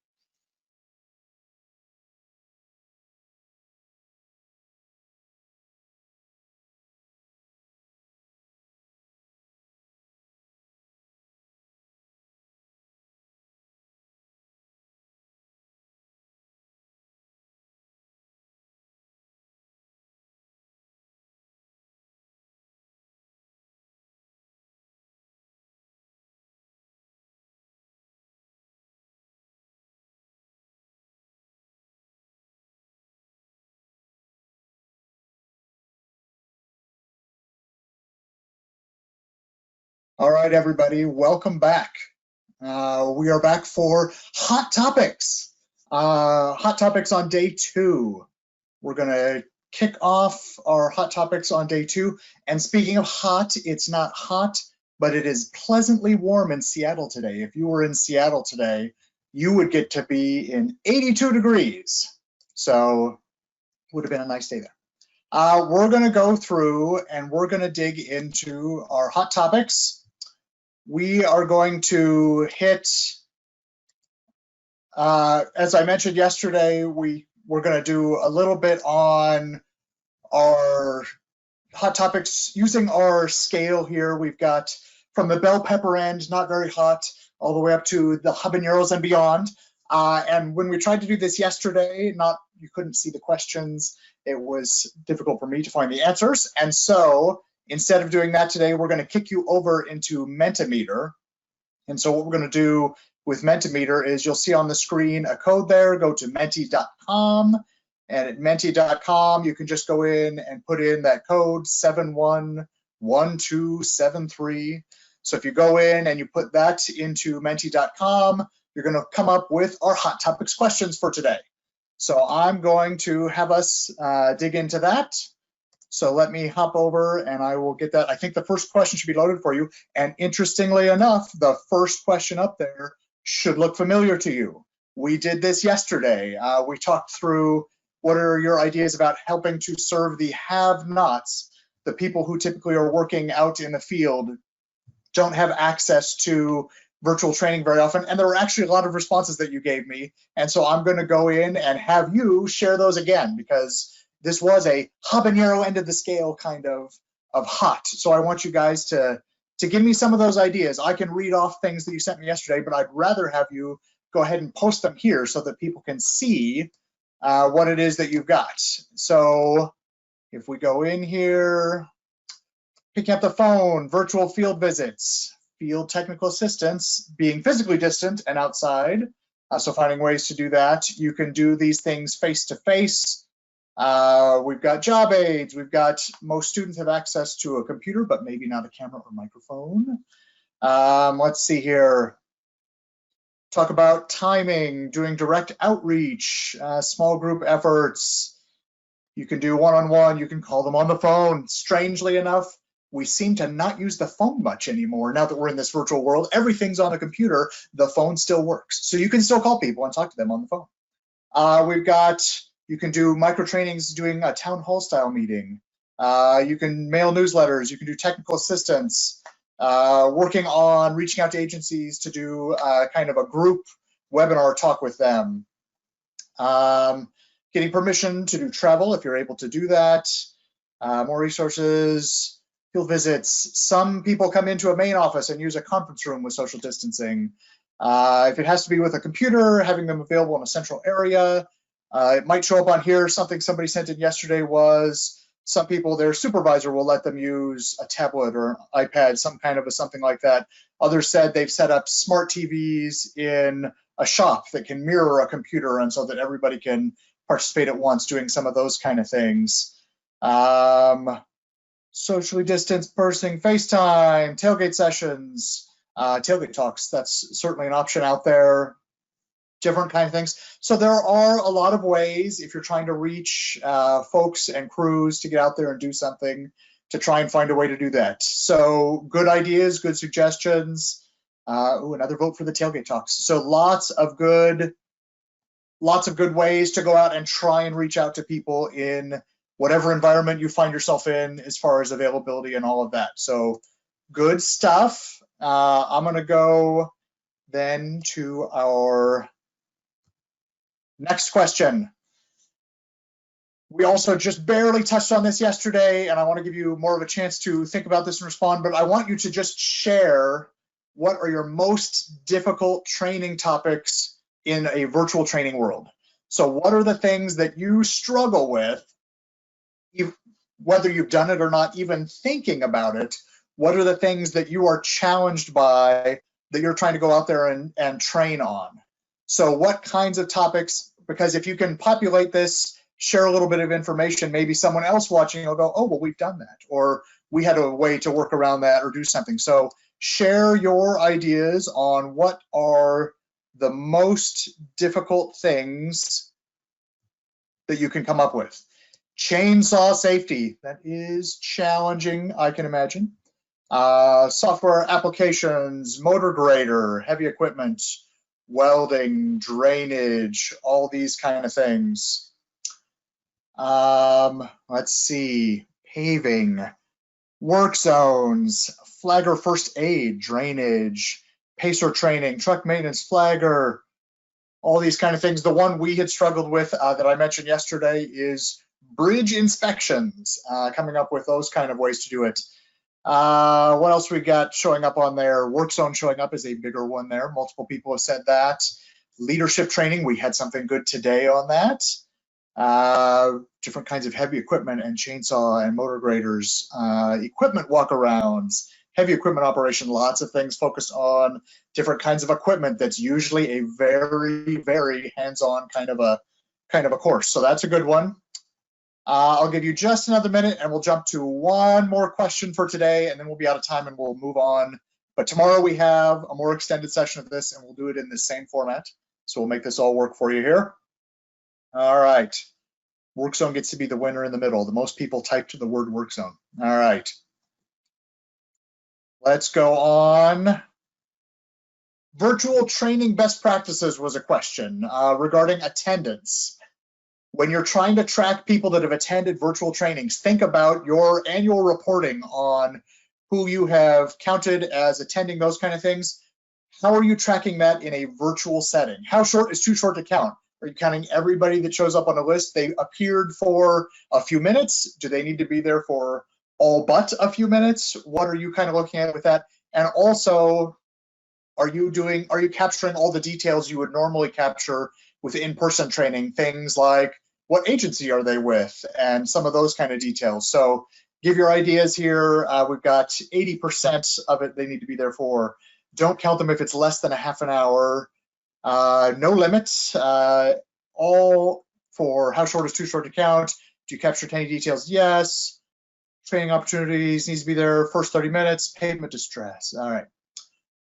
All who logged in 90% of the time, as long as they're there for most of the time. And intro and conclusion, more than 80%. Register and attend the entire time. Certain amount for attendance certification, more for PDHs. All but a few minutes, same as we would in person. So if somebody walked out in the middle of your training, you might not count them for that, just because they signed the login sheet. 90%, majority of time, at least 30 minutes. Same participant data, they have to pass a test, that works. All the normal information, keeping track of how long they attend. There's most of these platforms probably tell you when somebody logs in and when somebody logs out, or one even today does that. They don't collect for webinars. All right. So kind of a variety, lots of varying percentages or amounts of minutes, those kind of things. So a good thought for those that were interested in this information to give you a lot of ideas of what different people are doing out there for that. So thank you for that. With that, just because it's a short time today, we will end our hot topics for today and jump on over to the next thing. We will be back tomorrow. If you have more questions, send them to me. All right, thanks, Matt. And yeah, send questions to Matt. And we are very much learning that hot topics can work virtually. And so we should have offered more time. Bit more time tomorrow, a couple of different sessions, we hope. Up next is Mary McCarthy working with Emily to do top tips for successful conflict management. Thanks, everybody. Thank you. I'll go away. Good afternoon, everyone. Welcome to Top Tips for Successful Conflict Management with Emily Wilder. Emily is the Associate Director of Business Operations at the University of Kansas Transportation Center. In addition to managing day-to-day operations for the center, she is also the Kansas LTAP Director, the National LTAP Association's liaison to the APWA, and co-chair for the NLTAPA Partnership Work Group. Thank you, Emily, for all that you're doing. Emily holds a master's in management and leadership and is in the process of becoming a teacher in the Kansas Leadership Center. She uses her education and experience to develop and teach soft skill courses on leadership, management, conflict resolution, and communication. Thanks, Emily. I'll let you take it away. Yeah, thank you, Mary. And well, and I there's one that's not added to that list. I also just completed a conflict management specialization from University of California, Irvine. So should be decently qualified to speak on this topic. Like Mary said, we're doing top tips for successful conflict management. And really, in my opinion, I'm going to be giving you the foundation of successful conflict management today. I think it's what we're going to be learning today is really kind of the bedrock. If you don't master this part, it's going to be more difficult to resolve conflicts later down the road and take more time. So we're going to be using Pear Deck. So if you go to joinpd.com, you can do it either on another tab on your computer or on your phone. There's a link in the chat as well. This will just help us make it a little bit more interactive, trying something new. We've been using Mentimeter a lot, so ventured out. Looks like we've got 5 students connected, 7, 8, there we go. And if anyone's joining late, they can either get it from the chat box or the code will be at the top right-hand corner the whole time. So we're going to go ahead and get started. So what are we going to be talking about today? I sold it, it's the foundation of conflict management. What's that look like? So we're going to be talking a little bit about triggers, understanding triggers, and also giving some time to reflect on your own triggers. What triggers you? What does that look like? We'll be practicing the components of the STOP method. And then you're going to be able to leave this presentation today with tools to apply the STOP method to a personal conflict or a work conflict, your own conflict. And hopefully in the handout section, if it's not there already, it'll be posted on the website, but we've created a really great worksheet that walks through the STOP method for you. So it's a great tool that you can take with you, go through the STOP method, and that worksheet will include creating a next step for the conflict in your life. And then lastly, critical part of this presentation is to have fun, with a little caveat of hopefully. So see how we do. Let's get started getting 1, familiarized with Pear Deck and how it works, and 2, with some background questions. So the first question, have you had conflict management or resolution training before? And if you're answering from your phone, on the bottom right hand corner, there will be an answer question. You go there. And then if you're on another tab, you should be able to see the slide and the questions at the same time. All right. Starting to get some responses in. Looks a little bit like a mixed bag. Most of you have had conflict management training before. Excellent.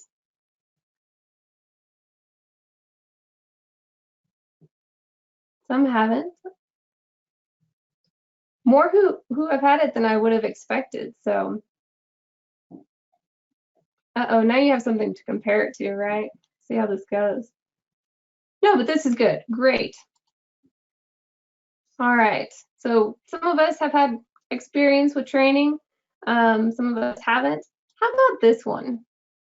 Who's had experience with conflict in general? Yeah, pretty clear-cut winner here, right? We all do. So we all have experience with conflict. We have jobs, we have relationships. So not only do we have experience with conflict, but we've been able in the past to manage it well enough to not be fired. That's a good start. But not all of us have had training.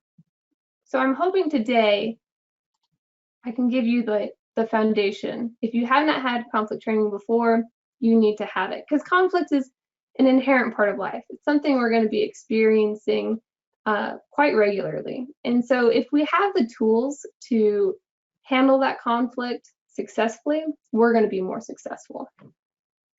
All right, one last intro question for us. Who can you control during a conflict?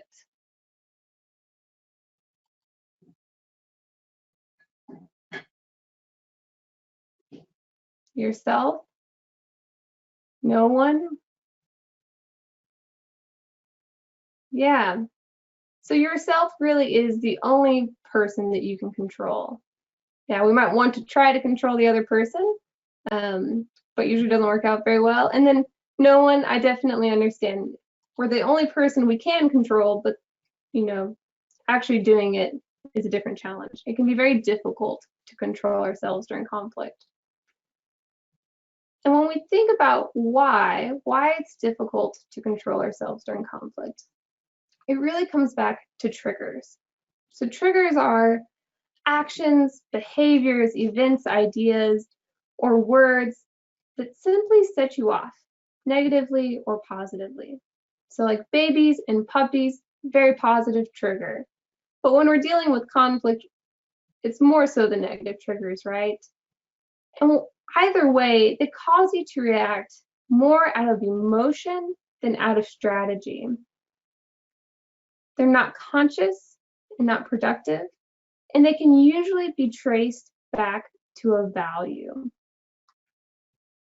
So let's think about our own triggers a little bit. This one's a short response, and I just want you to take a moment and think about what triggers you. Is it a word or a phrase? Is it a specific person or a group of people, a situation, specific actions? Go ahead and type that response. And I will say, once I switch over to show the responses, we can see as you type. So fair warning.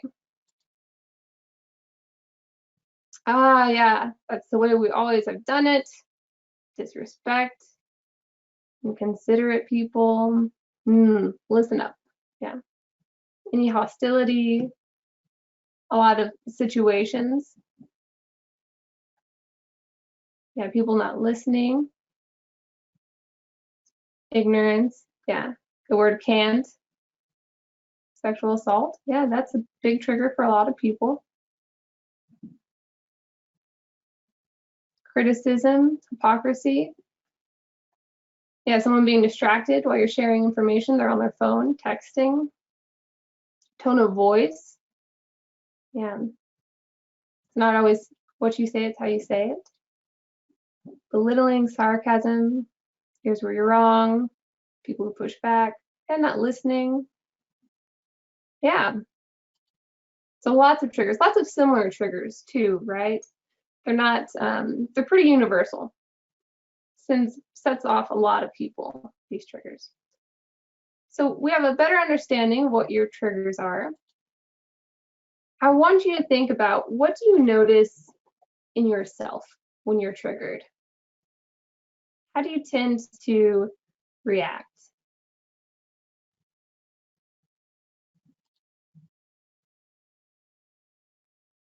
I see I feel heated, irritable, tense, non-responsive, frustrated, get hurt or angry.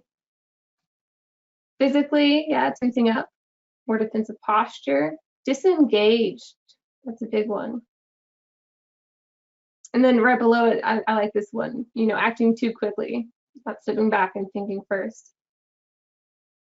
Yeah, people tend to push or pull in these situations. They either disengage, sit back, or they become too active, right? React with anger, defensive. Yeah. So that's what it looks like to you. What might that look like to another person? What do others see when you're triggered?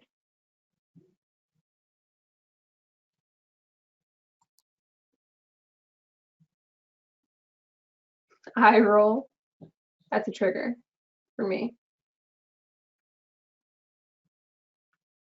Closed up, disengaged, cold look on the face. Irrational, yeah, overreaction, too sensitive. Yeah, they can see the change in your body language. Devil horns, yeah. They can think you're rude. Oh no, someone looks like they had a bad realization all of a sudden. Red face, short responses, loss of control, disengaged, angry woman. Yeah, checking out, overbearing. Yeah, lots of responses: panicking, giving in, misinterpretation of your tone of voice, shy, defensive.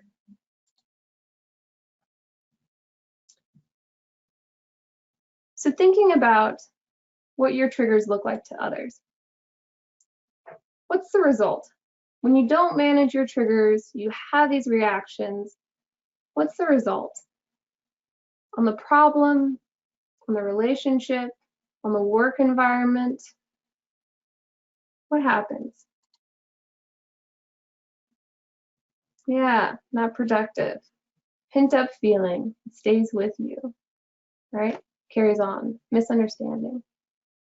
Yeah, it can escalate, yeah, if it's not resolved. Breakdown of communication, other person feels attacked. You'll do something you'll regret. No resolution. Yeah, takes longer to resolve the conflict. No results. Everyone clams up where the shouting begins. Like it. Argumentative. It strains the relationship. Yeah. The result is usually always disconnect, right? We're disconnecting from the problem. We're disconnecting from the people we're working with. And it's not effective. You can't make progress that way. So it's very important that we're able to manage our triggers effectively. And how we're going to do that is we're going to talk through the STOP method. So I love the STOP method. It's something that I've designed. It's based on the principles of nonviolent communication. That was created by a clinical psychologist in the 60s, actually, to help with the civil rights movement. Since then, it's been used in trainings in 60 countries all over the world. And I think it's a really, really effective language communication tool. So I've taken principles from that and adapted it into this STOP method. And so what is the STOP method really? Well, it's a lot like a stop sign. And when you think about where we place stop signs, we place them at intersections that have the potential to be dangerous. They tell us to stop. They remind us to pause, look around, assess what's happening, and then proceed thoughtfully. And that's the exact same concept with the STOP method. It's telling us to stop, we're going to assess what's going on, and then we're going to proceed thoughtfully, right? Any questions before we dive into the STOP method?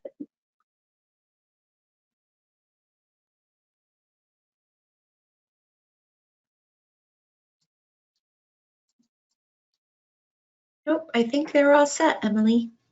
No I like questions it. yet. Great. All right, so we're going to dive into sensing, and we're going to start with physical sensations.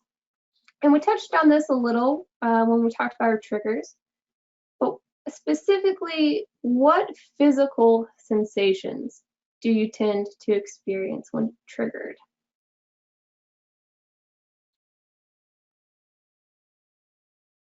Yeah, body heat rises. I get colder, so I always get goosebumps. Red face, elevated heart rate, flushing. And we feel hot. Body temperature changes. We get tense, our muscles tighten. Tight chest, increased heart rate. Yeah. Yeah, body shakes. Clenched jaw, that's a good one. Short of breath.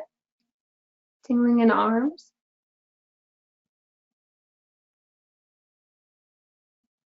Anxiety, yeah, so physically that anxiety might feel like nausea, could feel like the shakiness, yeah. Teeth grinding, yeah. Crying, yeah, you're not alone, there's another one. See, I'm the terrible type that instead of crying when I get really frustrated, I laugh. Could say it's worse than crying. If you've ever laughed in front of an angry person because you're angry, it does not go well. So we have all these physiological responses, and they're perfectly normal. right? That's what our bodies are designed to do during a stressful situation. It's activating that fight or flight system. But unless we're going to use fight or flight to handle this conflict, they don't help us at all, right? And as much as we might want to run away from the situation or maybe hit someone, we know that that's not an effective way to deal with conflict. And so the first step is we need to be able to quiet down these physical sensations, right? So how do we do that? How do we become this Zen master that I'm kind of describing here? How can we calm ourselves down in conflict when we're being yelled at? And there's two mindfulness exercises that I really like that I'm going to be sharing with you today. I love them because they're kind of incognito. You can do them when someone's yelling at you, and no one will know. So the first one is abdominal breathing. A lot of times we tend to breathe from our chest, and that causes shorter breaths. When we get stressed, that breathing increases, and we actually start to lose oxygen to the brain. Don't tend to make the best decisions when we're losing oxygen to the brain, so we need to be able to have deeper breaths. So abdominal breathing is literally just shifting your breath from your chest to your abdomen. So we're going to practice, and what we're going to do is you're going to put your hand on your abdomen. It's in the center, on your diaphragm. It's in the center of your abdomen, right underneath your rib cage. And we're going to breathe in together, and when we breathe in, we're going to try to make our hand rise. So we're going to go past the lungs and send that air down to your diaphragm. Then when we breathe out, we're going to breathe out slower than we breathed in. All right, so humor me. Hand on your diaphragm. We're going to breathe in and out. Just one more time. In and out. All right. Let me know, how are you feeling from that? On the Pear Deck response. How do you feel now?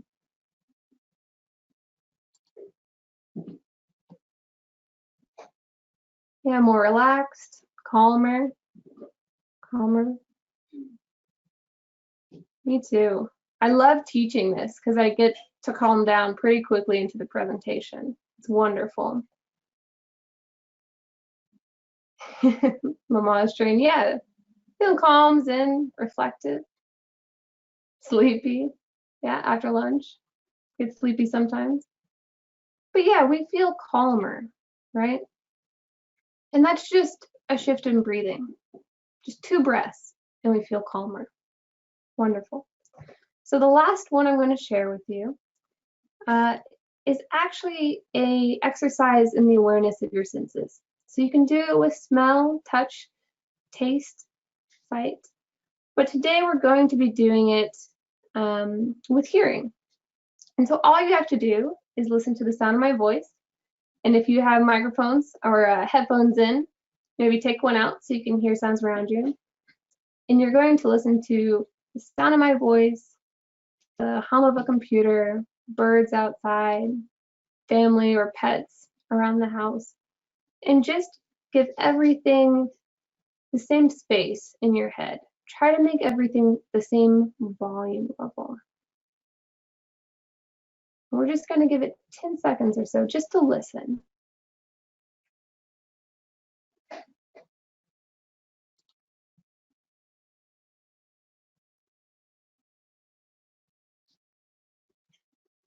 All right. How are we feeling now? I like this one because it helps remove that tunnel vision. Sometimes in conflict, we get really, really focused and we forget about all the things that are happening around us.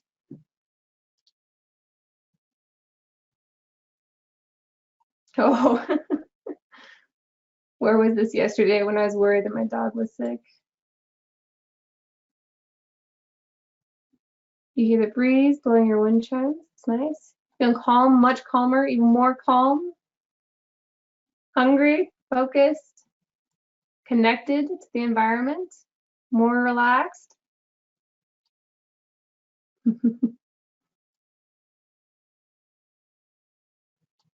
Yeah, I like this. It flattens the world, widens it. Happy? Oh, you just got reminded that it's your 42nd wedding anniversary. Good to remember earlier than later, so settled, less stressed. Yeah, so think about that. We've done 2 super short mindfulness exercises. Took us less than a minute total, and we feel calmer. We feel more relaxed. We feel more ready to engage. And these are ones that you can practice during conflict, but I would recommend practicing them regularly, not during conflict as well. There have been studies. They did a study on soldiers who practiced mindfulness training regularly. They had a high practice time. And once they were finally deployed, their working memory capacity was tested. And these soldiers who had practiced mindfulness training more had better working memory capacity. And what that does is it actually helps manage our cognitive demands and regulate emotions. So by practicing mindfulness when it's easy, when it's calm already, we bring these skills into these conflictual situations, into these high stress situations. So if you'd like to practice more, there's a great app that I use. It's by the VA Center and the National PTSD Center, and it's called Mindfulness Coach. You can find that on the App Store on your phone. But yeah, I just would highly recommend practicing this. And the more you practice, the easier this is all going to get. All right. So that was the physical section. Now that we've quieted down those physical responses, we're in a better headspace to look at what's going on with us emotionally. And so we're going to start with our feelings. And feelings are good clues toward what are the values, what are the needs. You know, when we talked about triggers can be traced back to a value. So that's really what we're trying to find.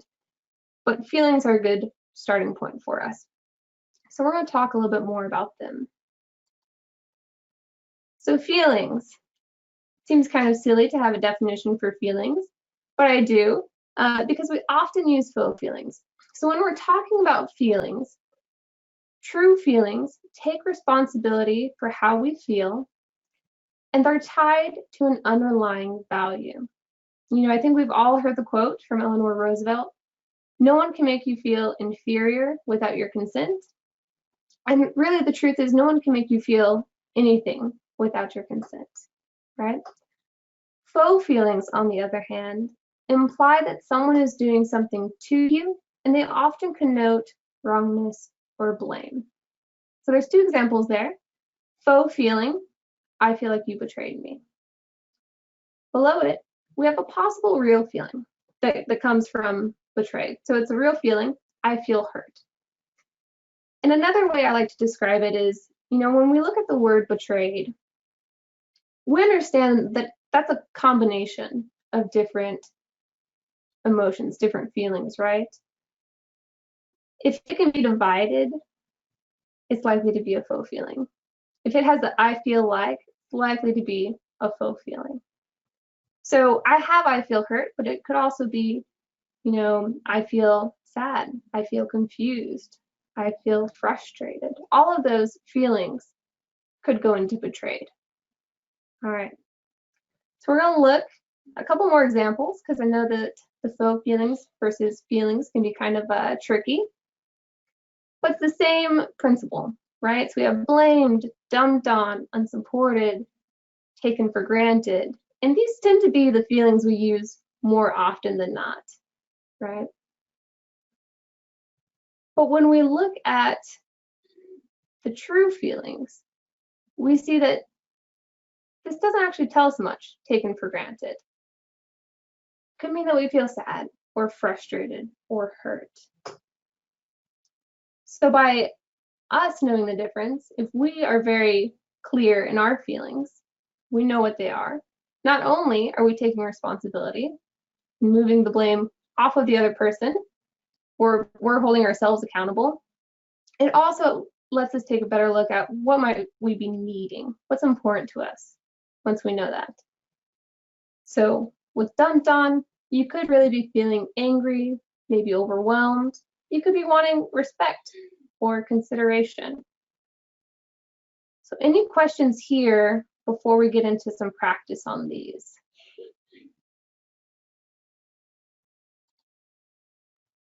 You can just do a quick temperature check. So you can just drag it to where you think it should be. How are we doing so far? All right. There is one question in the question box. I don't know if Mary was planning on reading it off or not, but it says, since the word trigger was originally used to refer to symptoms of mental conditions, do you think there's really a comparison here when it comes to everyday conflicts? I think so. I also have PTSD, so I certainly understand the difference in triggers between a trigger that is associated with PTSD and a trigger that's associated with this is a value that's important to me that's not being met.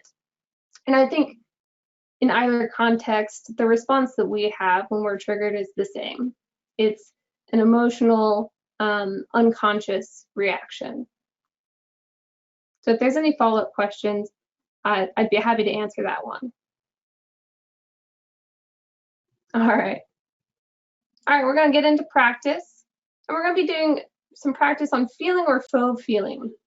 So friend or foe, right? Real feeling, faux feeling. And it's a yes or no. I feel like you could be nicer to me.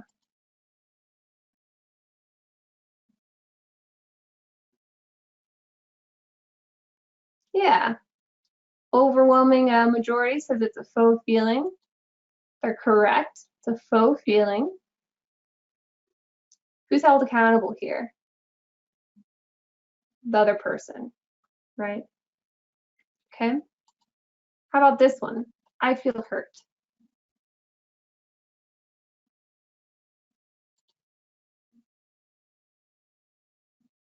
There we go. Yeah. Little easier this time, maybe. I feel hurt. Real feeling. When you don't greet me, I feel sad.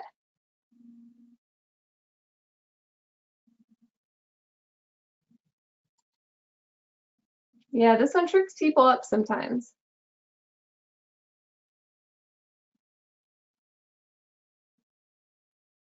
But the majority of you are correct. It's a real feeling. So this is an action that they observed, but the feeling, I feel sad, is a real feeling. All right, how about I feel neglected?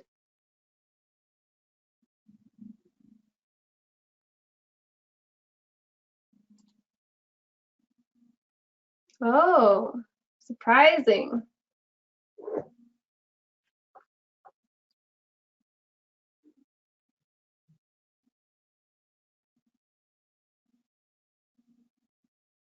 It's about split on this one. Let's take a look. So I feel neglected is actually a faux feeling.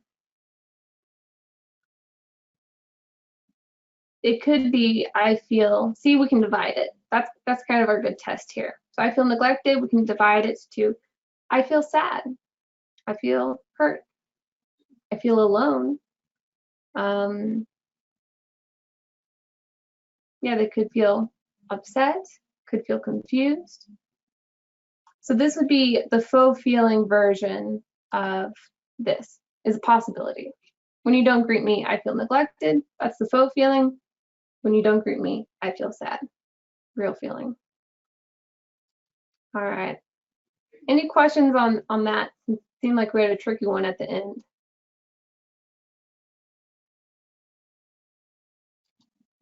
Nope, looks okay. Great. All right. So now we're going to move into our values and our needs. Like I said, those feelings are really good clues to what do we need. And when we're talking about values, we're talking about universal values that are important to all humans. And they typically fall into one of these 7 categories: connection, physical well-being, honesty, play, peace, autonomy, meaning. And we can use a lot of synonyms, right? There's a lot of different words we can use in these categories, but they're generally going to belong to one of these 7. So what does this look like in practice? So at the bottom there, we have a faux feeling. I feel like you betrayed me. We have maybe just pulled out one feeling from that. I feel hurt. Now we're using that real feeling and acknowledging our own value, what's important to me. So I feel hurt because trust is important to me.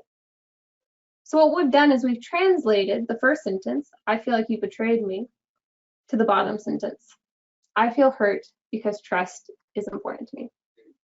I want you to think for a second.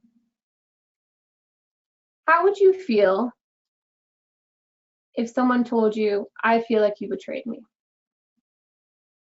How would you feel? Put it on the...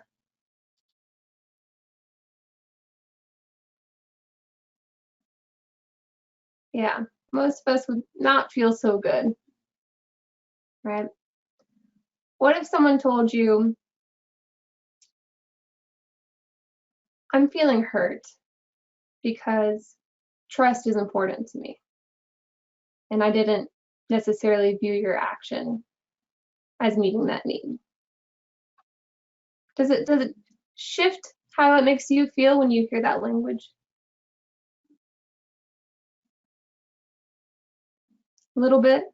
Starting to move over, I see. Yeah. So that's what we're doing, and that's what we're trying to do for other people, right? We're shifting our language so that they can hear, look, I'm not upset at you, it's that this action caused a trigger in me where I feel this way because this is my value, this is my need that's important to me that was not being met. All right, so we're going to do some more practice.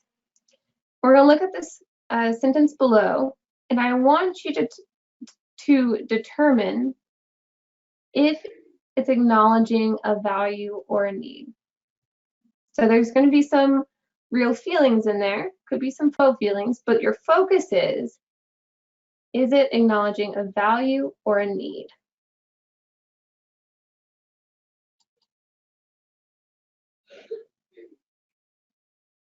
Good news, guys, this is practice, but we are going to have a Kahoot to sum up at the end, so.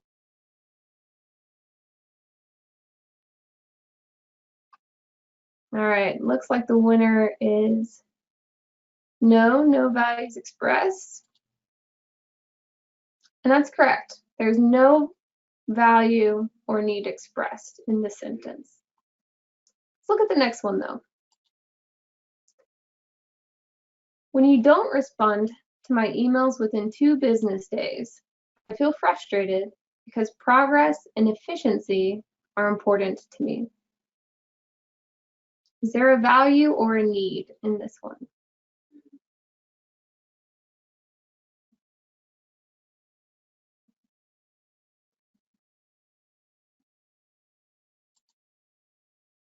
Yes, there's a value. That one was easy. Yeah, and we can see that, right? Progress and efficiency. That's what's important there. All right, how about this one? I don't know how to do my job with COVID restrictions. I feel really overwhelmed.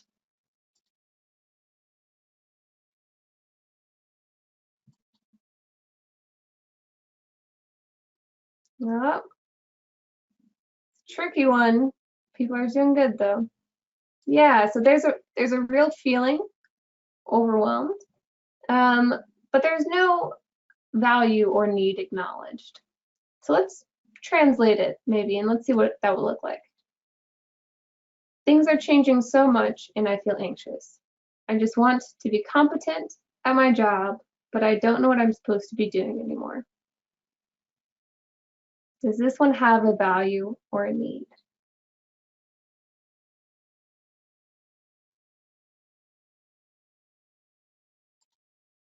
Yes, yeah. And it's a competency, right? So it's little things, but it changes the meaning pretty significantly. So now we know that that need is competency. Good. Good job, guys. All right. So that's the sensing section. It's the longest section. So brief recap, and this will be on your worksheet to go through as well. But you need to think about, what are your physical sensations? Maybe do an exercise or two of mindfulness to quiet those down. What are you feeling? No faux feelings. And use those feelings as clues to think about, what might you be needing or valuing in this situation? What's important to you? Okay? Any questions for sensing?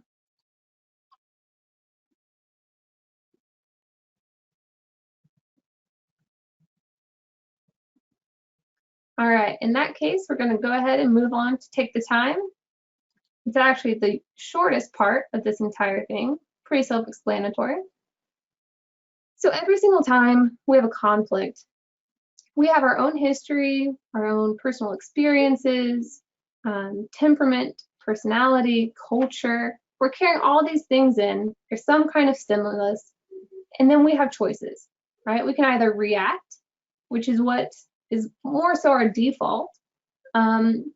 Unfortunately, we react poorly. So we blame, we judge, we criticize, we label, we assume. We can choose to pause, to practice some of those mindfulness exercises, to breathe, relax the muscles, to slow down, to connect to what you're feeling, to what you need, and to trust this process overall. And what that allows us to do then is respond, and specifically to respond with the intention to connect. So I would highly recommend that while we're in this virtual world, take the time. I think we have a little bit more time now than we would before. So take the time and really practice it now. It could be just a few breaths. It could be a couple minutes. It could be a couple days. Depends on the situation. So that's taking the time. Like I said, very short. Observations and perceptions we're going to talk about together because they go hand in hand. So when I'm talking about observations, I'm talking about just the facts. It's what a video camera could record. It's what you see, hear, or touch.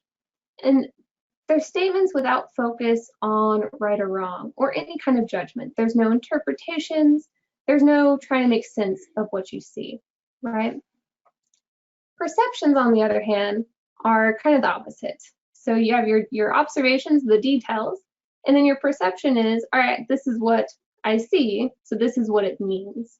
It's kind of like the filter we see the world through. So a couple examples there. It can depend on your personality, your previous experiences. This is where we do a lot of assuming. That's perceptions. So we have a few more practice questions, and then we're going to get to our Kahoot game. So these are still free points right now, free practice. Statement: John was angry with me yesterday for no reason. Is it an observation or a perception? Yeah, so that's a perception. Might not have been angry. Could just be his face. Maybe he had a good reason to be angry. So that's a perception. How about this one? John didn't speak to me yesterday.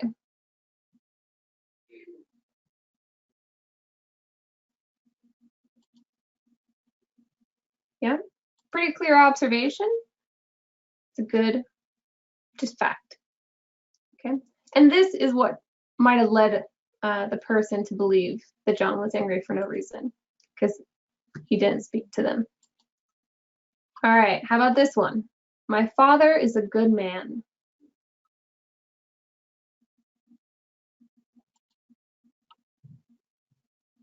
Yeah, I thought we were going to trick a couple people up on that one. We did, but not too many, so that's impressive. This is a perception. It's a positive perception, but it is still a perception.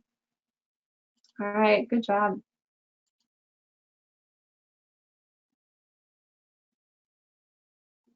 Yeah, we're kind of translating as we go.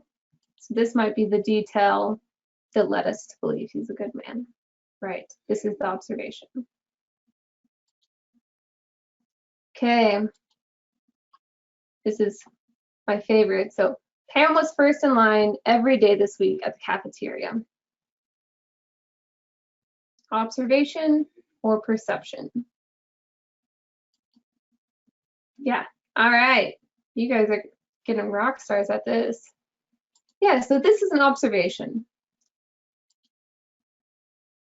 And this is one possible perception we can make from that detail, right? Pam really likes food, clearly a perception. But think about some of the other ones we can make. It could be she's first in line because she finishes her work early in the morning. Could be that she has early afternoon meetings, so she has to eat early. Could be that she just really hates waiting in lines, right? So we have one detail, right? One piece of information we're looking at, and we can make so many different interpretations from it. So the point I want to make there is stop playing Sherlock Holmes, right? We take one piece of information and then we start running off into different assumptions, different perceptions. This must be, what's really happening. And I would encourage you not to do that for two reasons. One, it's very difficult to do. You're probably not as accurate as Sherlock Holmes would be. And two, even if you were, he's kind of arrogant and no one likes him. So don't play Sherlock Holmes. But we are going to play a game. Make it a quick game. It's on Kahoot. So let me get this moved over to the other screen. Here we go. So we're done with Pear Deck. Go ahead and join Kahoot. This is for all the points.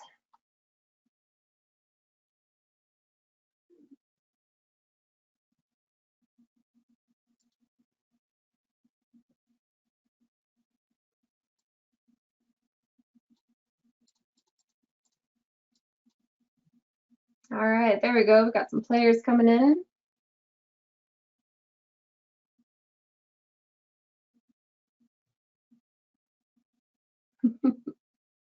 Love seeing these names come up. All right.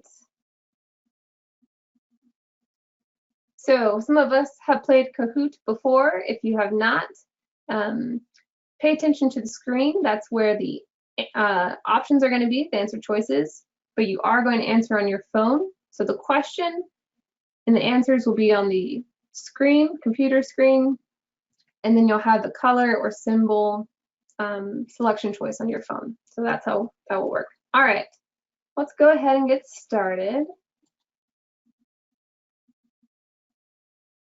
The first section is friend or foe. It's just, is it a real feeling or faux feeling?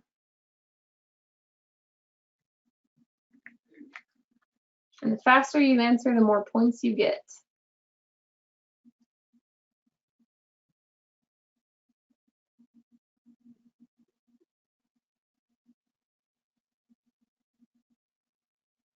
All right, almost to the buzzer. Most of you did great. Good job. Yeah, I feel hurt, real feeling. We'll go ahead and move on. I feel abandoned. Oh, people are speeding up now. Now they're trying to win these points.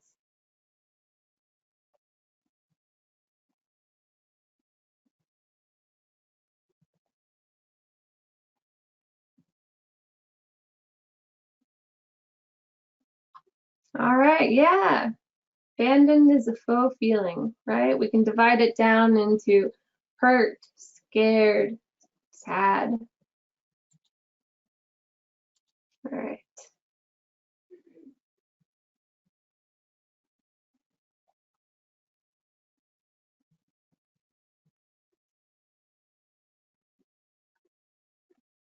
I feel angry.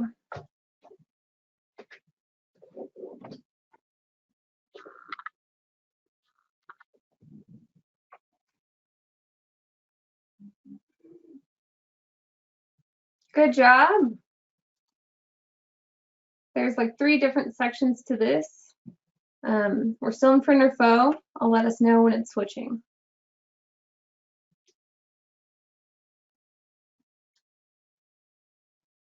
And I've been very nice to you guys. I thought about changing the bottom ones around, the answers, but I did not. It's consistent throughout, so.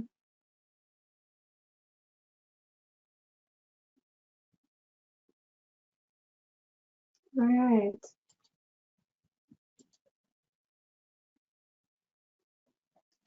I feel neglected. We've already talked about this one.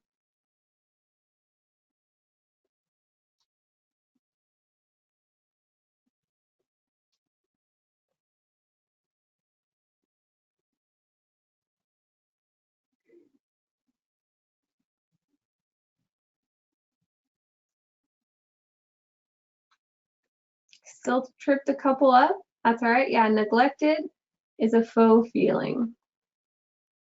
Yeah, talking about feelings and faux feelings are a very new concept for most of us. Not something we've really learned about.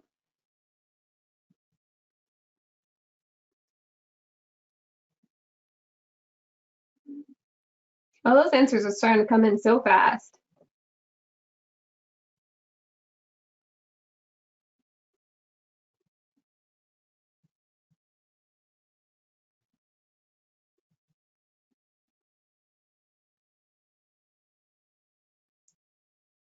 Ah, that tripped up more people than I was expecting. Yeah, blamed is a faux feeling. It's on our cheat sheet slide. All right, so that's the end of friend or foe. Next up, it's going to be value menu. Same thing that we did. Does the statement acknowledge a value or a need? Okay. See where we're at after the friend or foe section. Good job. All right.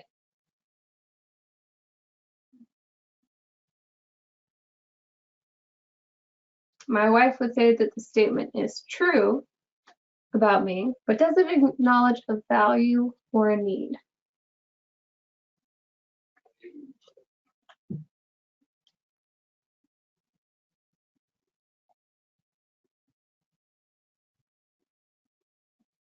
Yeah, no value or need is acknowledged.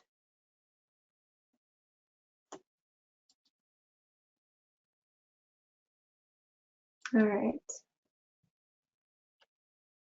I feel scared because I want to be safe.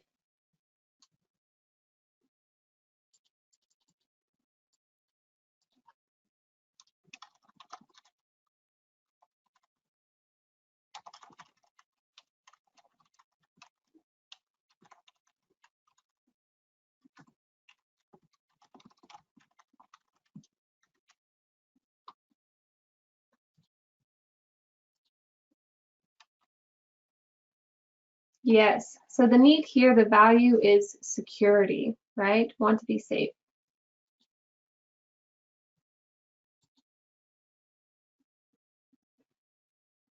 I like this one. Has a real feeling, but does it acknowledge a value?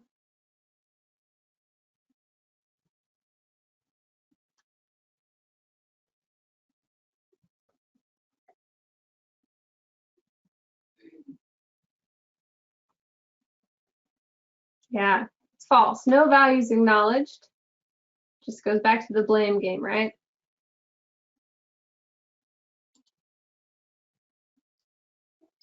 We're actually going to skip this one, save us a little time.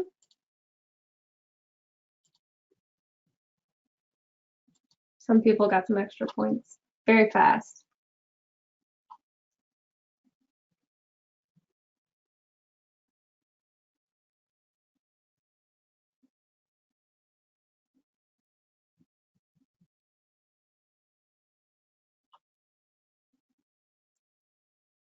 Partnership is really important to me.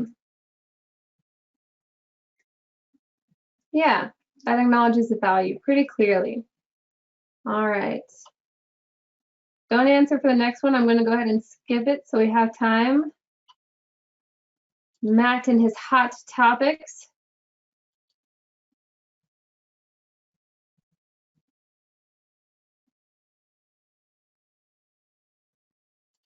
All right. So the next section, that's it for values, if it acknowledges the value or need. Next section is observation and perception, except this time we're going to be looking at a picture. So it's still going to have a statement, but you're going to have to determine if it's an observation or perception by looking at the picture. So the picture will load when the questions load.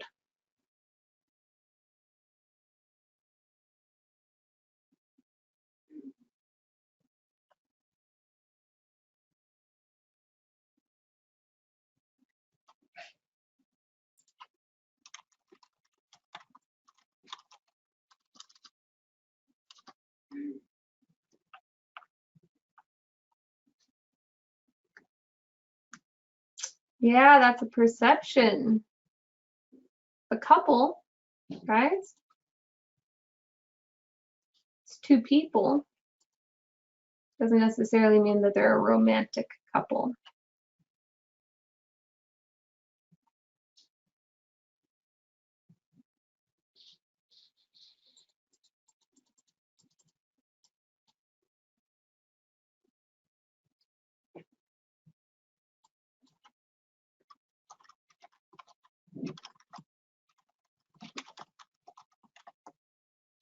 Yeah, observation. Pretty easy after we explain it.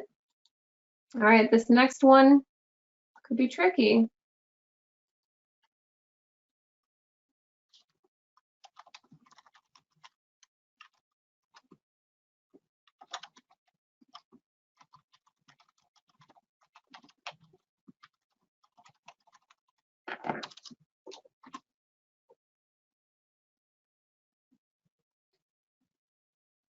Yeah, it's a perception that it's a lake, right? We see a body of water, doesn't necessarily mean that it's a lake. Could be a river, could be a bay, who knows? All right, I'm going to skip the next two just so we have enough time. So no fast fingers. Yeah, I see water. That's the observation that we would have had.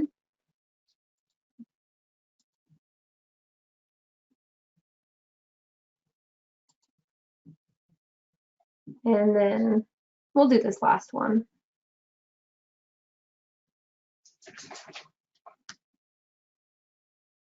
Trying to keep us on track time-wise.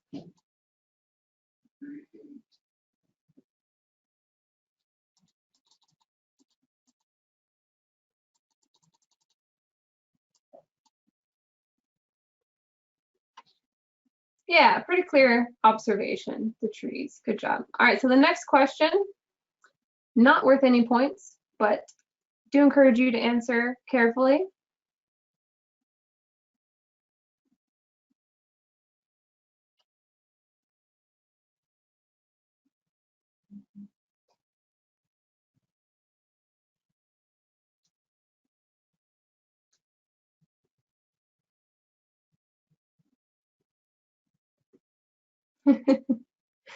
All right, to the two of you, it said meh or ugh, is it over yet?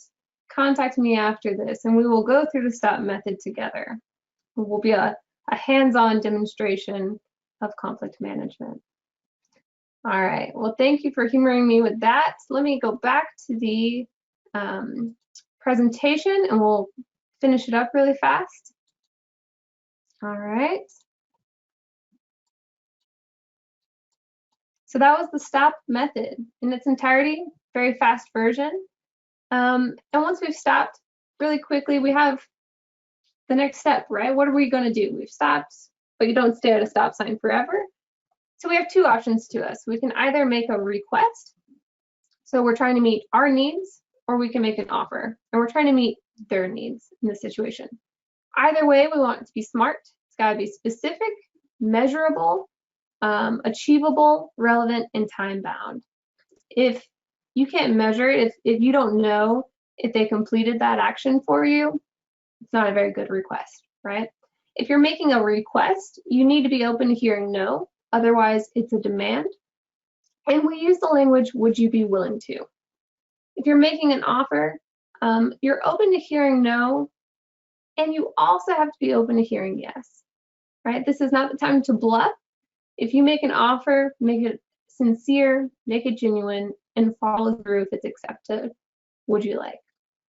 So that was a really, really quick, not comprehensive version of conflict management, specifically laying down the foundation. I don't know that we have time for any questions, but if you have burning ones, please feel free to email me after. I'd be more than happy to answer them. And take advantage of that worksheet, the handout. So you have a feelings and needs sheet. It makes it really simple to figure out what you're feeling, if you can see it on a piece of paper, and figure out what you need. So use these tools. I've used them for the past couple of years, and I can vouch that it's really, really helped my relationships, both personally and professionally, to use this system. So use these tools. Let me know how it goes. And if we have any time, happy to answer questions. Otherwise, I hope you all have a wonderful day. And email me and I'll answer questions there. Okay, I think that does it. We had one quick, well, I'll let Keith go. We just had one quick question about the difference between emotions and thought feelings. I don't know if we have a minute for that or if we need to move on. Keith? A few minutes, just a few minutes. Yeah. I think that would be a great discussion question, which I don't know we can do in this format. I would be very curious to learn more about their perception of the difference between thoughts and feelings, emotions. So whoever that's from. I was gonna say, I have that person's contact information and we'll connect you. That would be great. Talk to them directly. Thank you so much, Emily. We appreciate your time. Passing it on to you, Keith. Thanks, Emily. Thanks, Mary. Okay, so we're not wrapping up quite yet. We're going to be a bit longer today than we have in the past because we got a bonus session on emerging technologies and moving the existing workforce ahead of the curve. We're going to have a 10-minute break. Everybody's going to go quiet. I'll probably catch something to eat. I think it's been a great agenda. And again, we got one more session here today and be back in 10 minutes. You can watch the timer on the screen. Thanks, everybody. Stick around. It's going to be good.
Okay.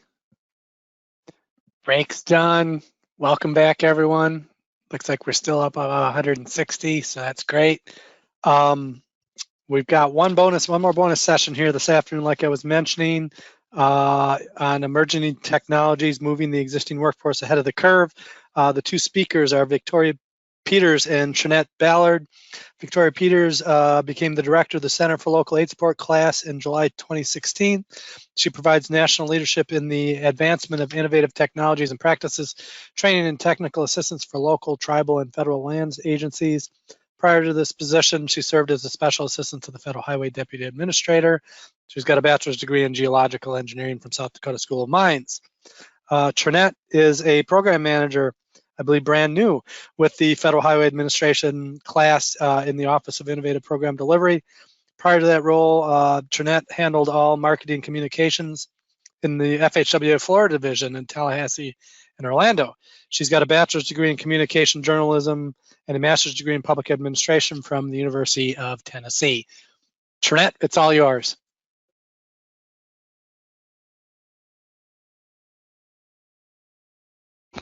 You're muted. There you go. You're muted.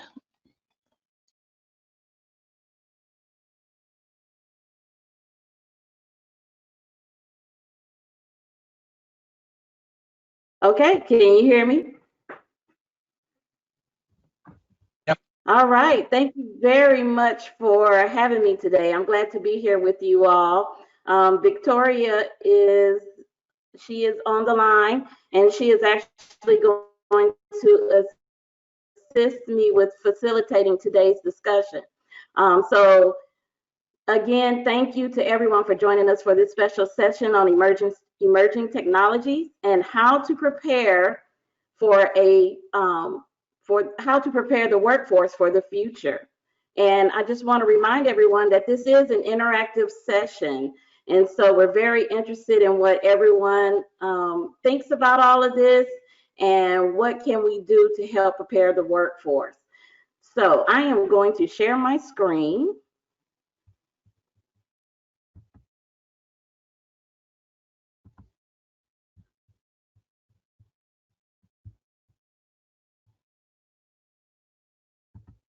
Yes, show screen.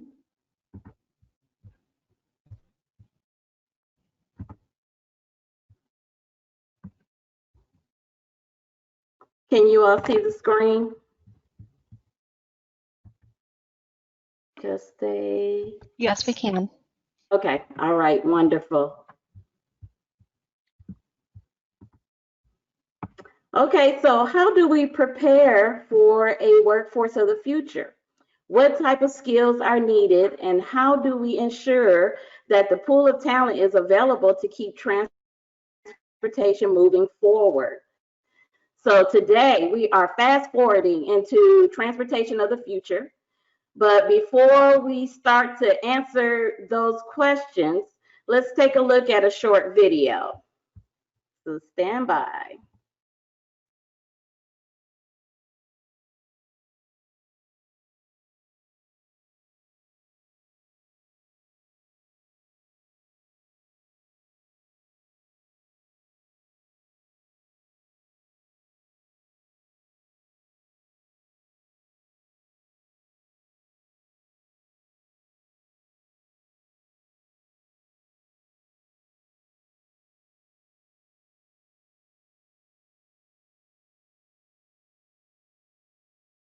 On that one. So in the video, the children are telling us, you know, what they want us to think about straight from the mouths of our babies. So when we are talking about the future of transportation, what are we talking about?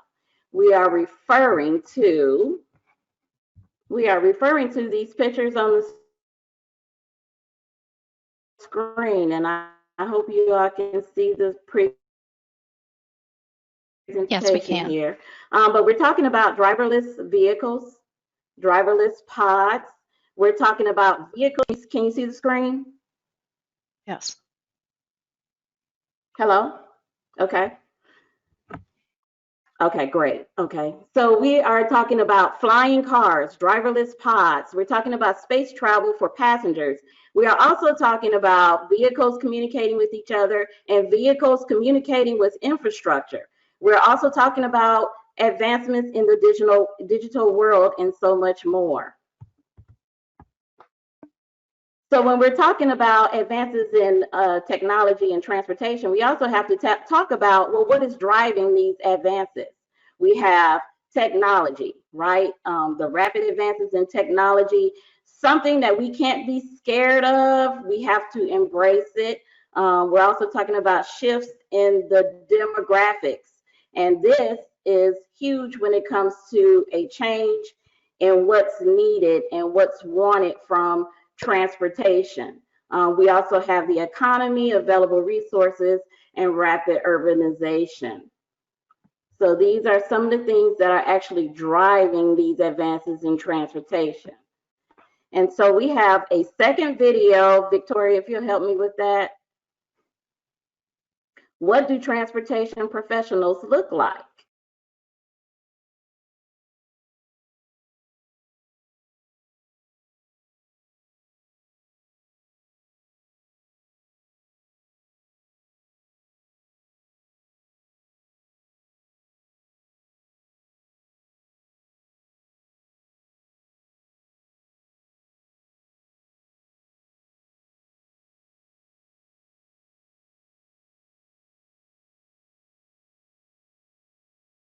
So we're going to show my screen again.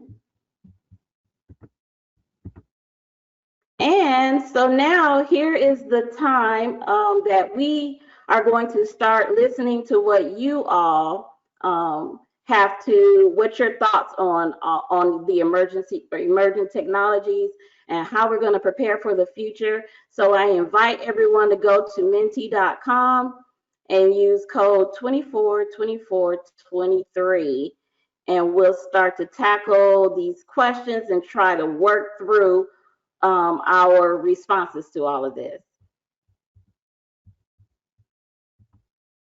So I am sharing my screen. I'm going to stop.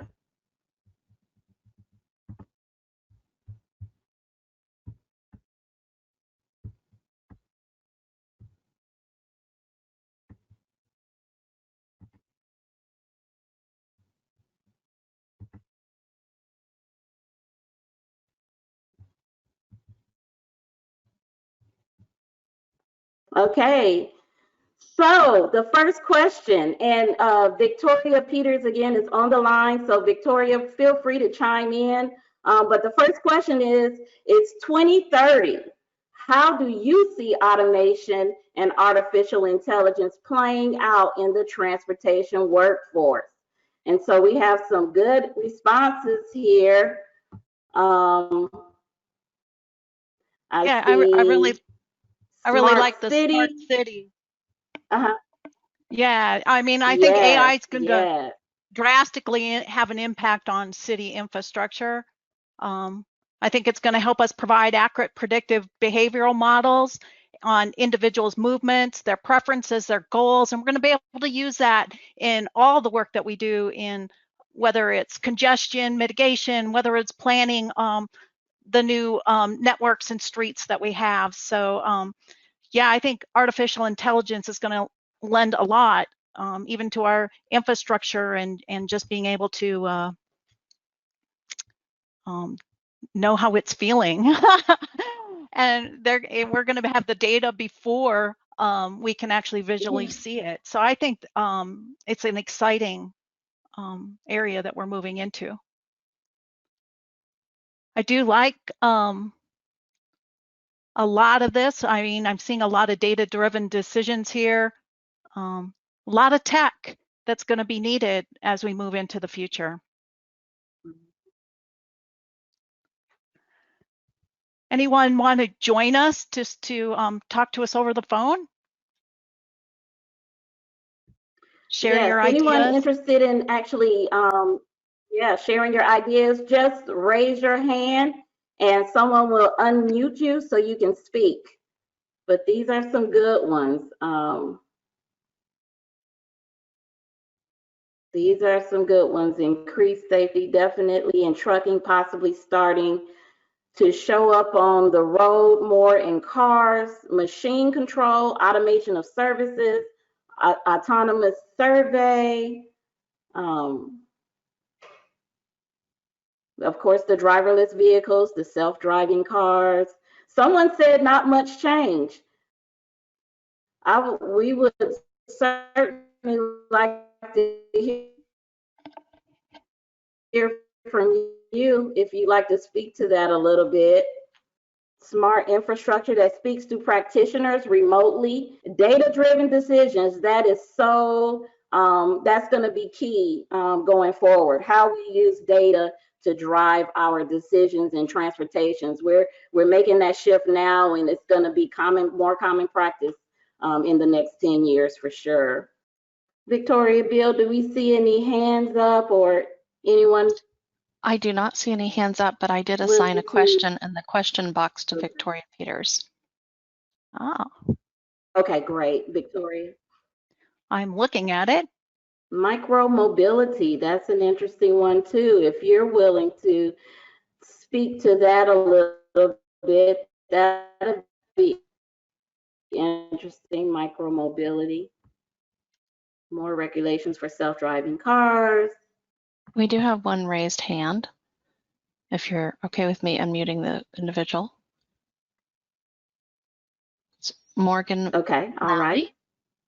And I'm going to unmute Morgan. And now, Morgan, you'll have to unmute yourself. All right, am I unmuted? Yes. Okay, Yeah, we can hear mine you. was micromobility, Trinette, and just thought I appreciated your presentation covering, I think, what we think of traditional infrastructure, you know, roads, bridges, and those facilities, but I appreciated the micromobility image of the scooter, and I think that's paving the way what we see now, but the AI that's collected from those, you know, micromobility within cities are going to be the bridge, I think, between what we're seeing for our fringe and gateway communities. And those are a lot of the folks that we have on the phone. And I know those are some of the challenges they're facing now, and absolutely will be a commonplace in the future. So how we think of our, you know, commutes to work and to the grocery store and whatnot may or may not be, when we think of autonomous vehicle, the vehicle might not be an auto, right? That's, I think, something else to think about. Correct. We also have in the Great. chat pod. Thank you so much, Morgan. You're welcome. We also have in the chat pod, what about a much more automated workforce? And artificial intelligence really lends itself to that. It mimics humans. It can automate manual tasks. You know, it really is looking for those routine or repeatable process-driven tasks that are out there. There's been the Brookings Institute and others, just a little trivia, have done some estimates, and they say in the construction industry, it has 47% automation potential in the future. So there's a lot of tasks that they're looking at that can be done by machines.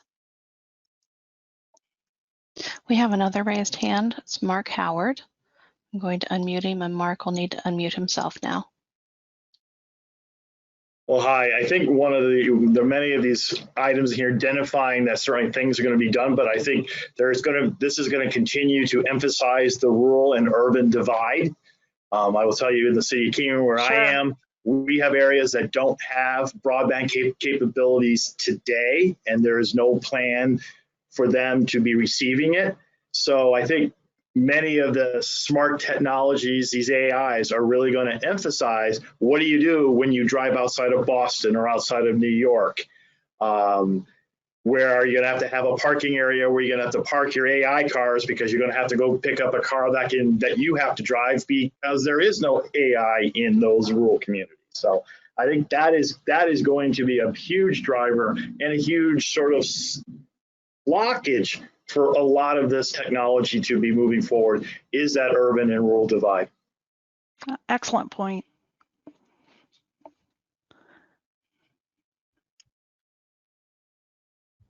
Excellent, excellent. Thank you so much for that feedback.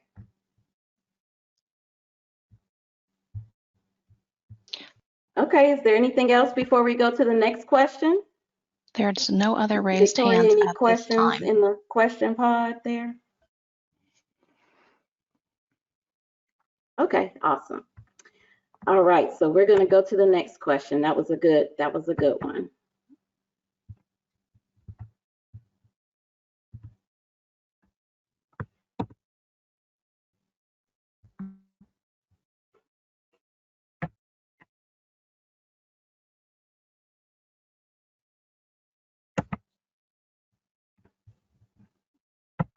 Okay, here we go. The next question. Will the work of TAPE be the skills needed in 2035, and why?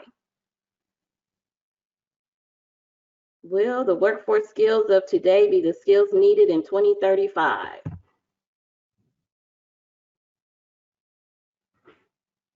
Do you see any that might be going away by 2035?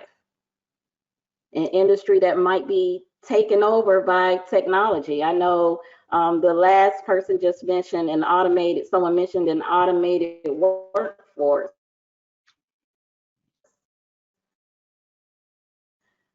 What would that look like? What do we see going away? Yes, we will always need people to repair machines that break. Yes. Soft skills are always marketable. In transportation, yes, still have to always maintain our roads, and we're going to need someone to actually manage that, right? So we'll always need someone for that.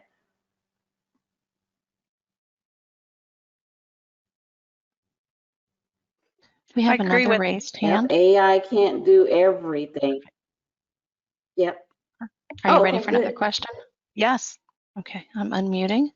Yes. Dr. Kalichi, go ahead.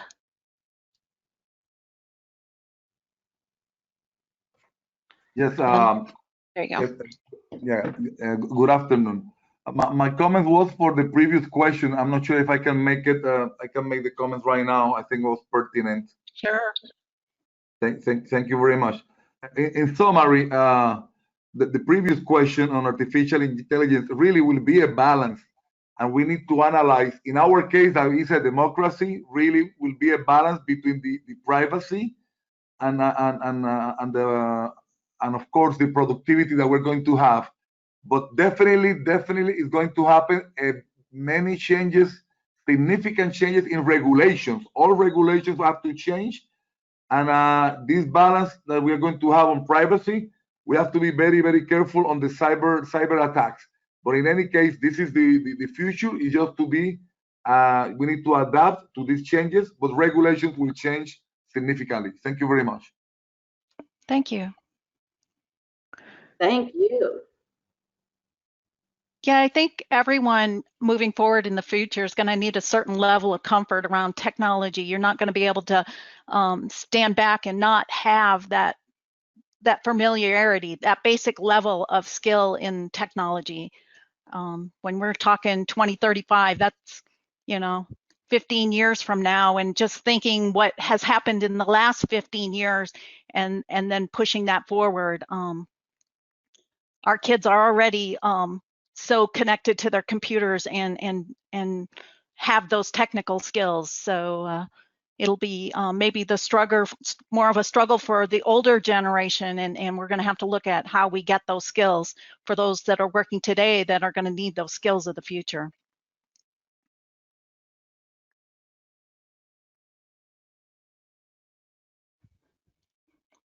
It makes you wonder how, the younger generation coming up, if they will be as concerned about data security, how secure their information was, because they're coming up in a time period where, we see the cyber attacks and we see, our information out there all over the place. I just wonder if at some point,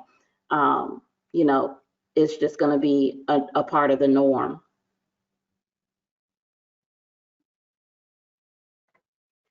So good comment. Thank you. Do we see any more raised hands? Not at this time. Okay, great. Thank you so much. Is there, let's see, GIS skills will likely expand. Yes. Because of funding in rural area procedures. Traditional inspection methods for, say, construction will go away. That's interesting. Yeah. Diversity of skills versus silos. We're going to actually talk some more about that in a few more questions. All right, so we'll go to the next question here.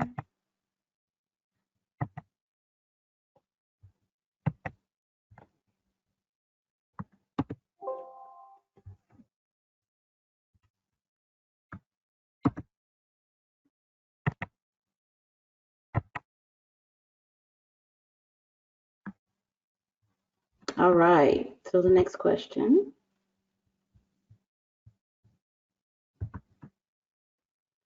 What are some routine, repeatable, and process-driven tasks of today that will be done by technology in the future? So what are some processes that we're doing now that in the future, we're not gonna, technology is gonna handle that for us? Pavement distress evaluation, vehicle registrations, getting groceries, I know, right? I actually welcome that one. I've adopted that. Yeah.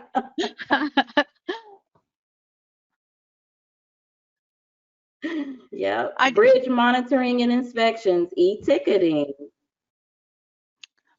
I see the one inspections and inventory done by drones, and I was really sitting back and thinking about this. And if we're talking about 2035 and the advancements that they're making in satellite technology, is drones just kind of a temporary technology, and that kind of information will actually be able to be connected directly from the satellite capabilities and what they're developing in that aspects.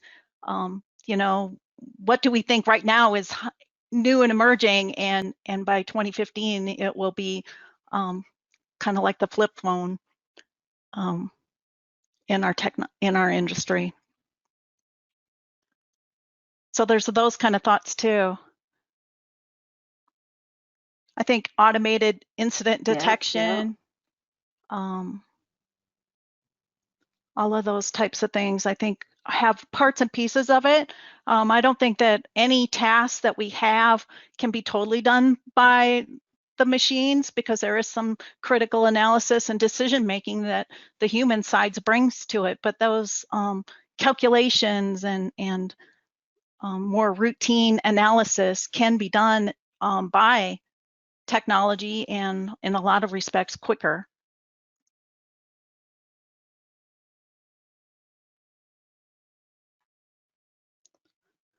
E-ticketing. So this is just something to really think about, huh?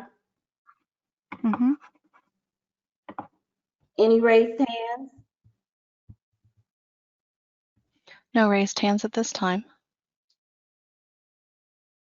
Okay, so we'll go to the next question.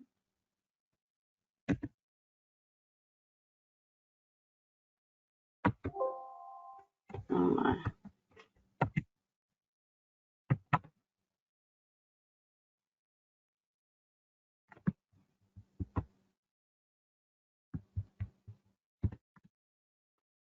Okay, so here we're getting really into it. What kind of talent or skills are needed by transportation agencies to incorporate emerging technologies into their daily jobs? And in the previous video we showed, they talked about data analytics. That's a big part of it too. Yep, innovation, soft skills, engineers, open-mindedness.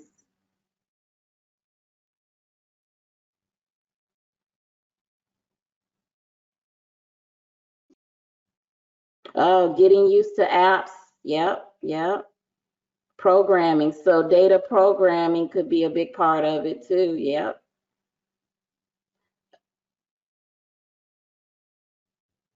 Understanding of AI. So someone with some kind of a background with AI.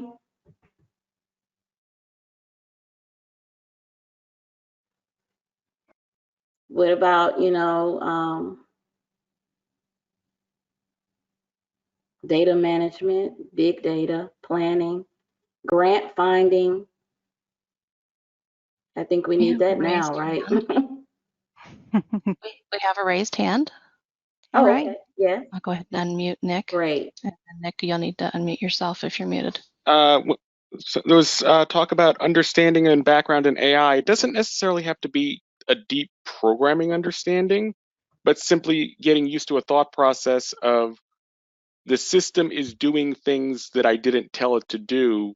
what, and then going through looking at a decision tree and understanding, oh, it's doing that because I left the windows down and that causes the radio volume to go up and things like that. It's actually a fairly common cause of airline crashes. Pilots don't disengage in auto throttle. So as we're moving forward, I mean, and what I'm hearing you say, I mean, we may have to be focusing on teaching critical thinking skills. Yeah, well, what happens in airline crashes is something will go wrong. The pilot will turn off the autopilot, and then they'll change the throttles or they'll pull up a little bit. The computer is still controlling the throttle and says, hey, I need to throttle up when the pilot really wants to throttle down, or vice versa. And now the pilot is fighting the computer in the plane in addition to trying to not crash because they forgot to take that additional step of turn off the throttle management.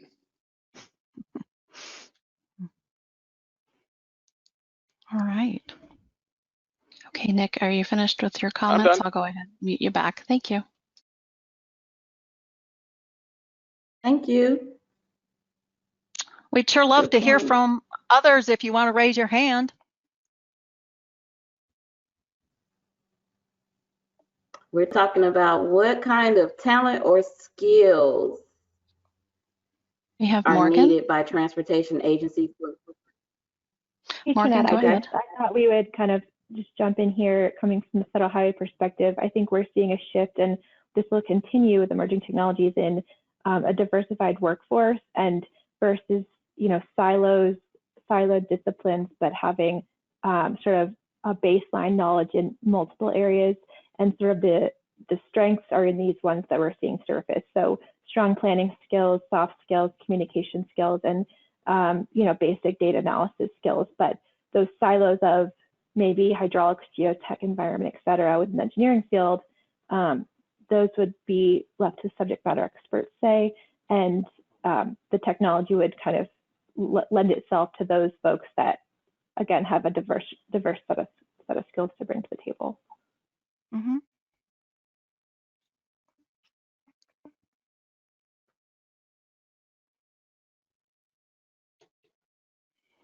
All right.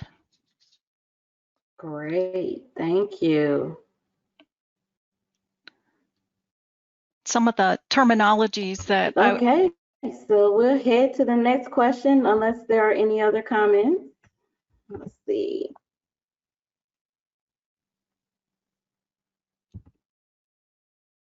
Oh, okay. Here's the next question. What do you think the career path will be in the future? And when we're talking about, will we see, an engineer in a position for 35 years, or are we going to see folks who have several different careers that may have led them into transportation, or some kind of relevant career path?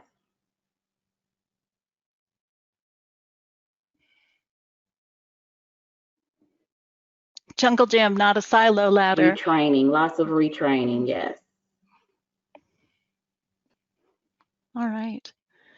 Well, Victoria, if I can make a comment, I don't really raise my hand, but a more diverse engineer.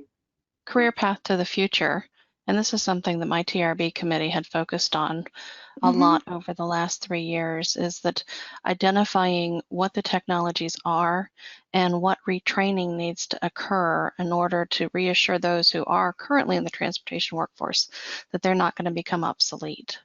And I think that's something that should be at the forefront of all the LTAP centers plans as we move forward, is what new trainings need to be developed in order to make certain that the heavy equipment operators who haven't experienced the in-cab automated controls are able to be retrained in order to utilize those in the new equipment, or the engineers who haven't done e-construction can be retrained in order to do the e-construction paperless. Right. No, definitely agree. And I think that's going to segue us into our next question. We get a little bit into that, But totally agree. I think that's an area that we got to look at, the reskilling and upskilling of our current workforce. That workforce that's going to be there in 10 to 15 years. What's it going to look like for them, and what skills are they going to need? The Bureau of Labor Statistics says that nonlinear job hopping is no longer something reserved for entry-level teenagers. It's going to become the norm. They call it the new normal. You know, if you look at baby boomers, they had about 11 different jobs during their career, where millennials, they're predicting it's going to be an entire different career trajectory for them, and they'll be moving at a much higher rate. So I think we've got to also focus on what are those transferable skills that you need in a variety of jobs, rather than maybe specific skills for a particular job. Because we know that we're going to have this in an influx and outflux of staff. Anyone else have any thoughts?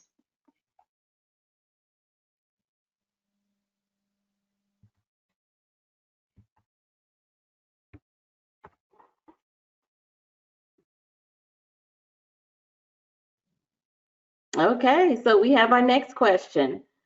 How do we stem the challenges of integrating the second career professional or mid-career workers looking for new career opportunities? I think this plays into exactly what you were talking about, Victoria, and not only do we have to look at our workers that are right there now, but also we're going to have a lot of new ones coming in mid-career looking for something different. How are we going to bring them in mid-career into a lot of these? And I like the on-the-job training. I think we're going to see a lot more on-the-job training.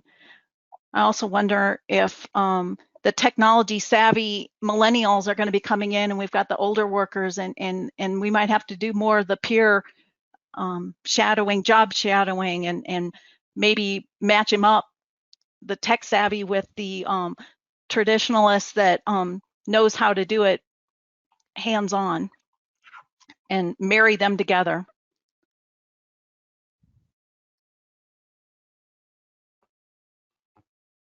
Yeah, on the job training and shadowing. Flexibility is important. Flexibility, adaptability.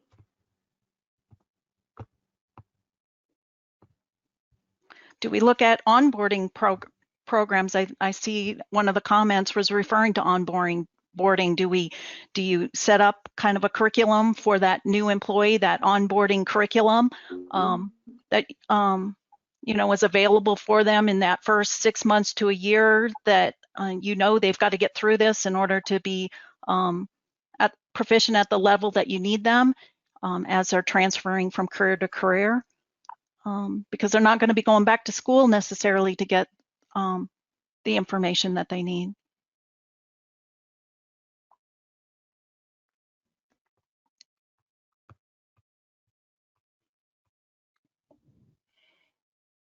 Partnering with schools. That's important too. Mm-hmm. I think for programs like ours, any kind of training program, I think there's going to have to be a bigger need for a continuous feedback loop between the labor market, the agencies, those that are utilizing these professionals, and then with our education system and our training needs. So I think that feedback loop is going to become more and more critical as we have more of these transitional workers coming in and out of transportation.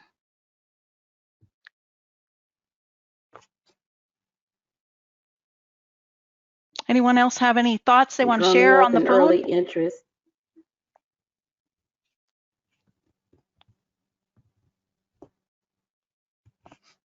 There are no other raised hands at this time. Okay. Oh, hold on a second. We have one raised. Okay. Okay, Dr. Colucci, you'll need to unmute yourself. Okay. And then you can go ahead. That's okay. It's already mentioned. Thank you very much. Oh, you can embellish and tell us more.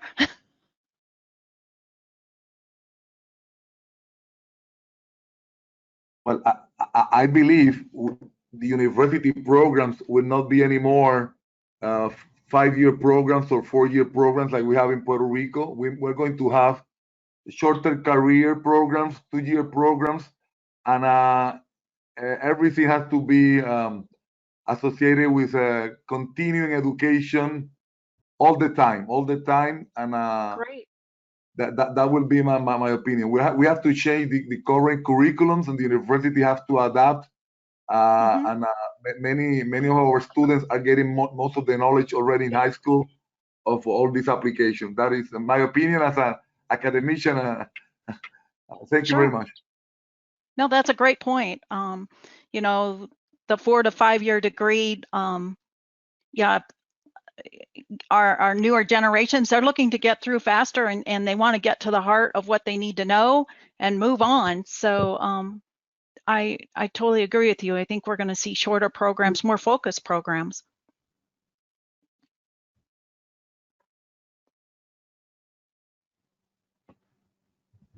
All right. Looks like on-the-job training is a prevalent Okay, answer. so the next question is, right. Exactly. Okay, so reskilling is the process of learning new skills so you can do a different job. What would this mean for the transportation workforce?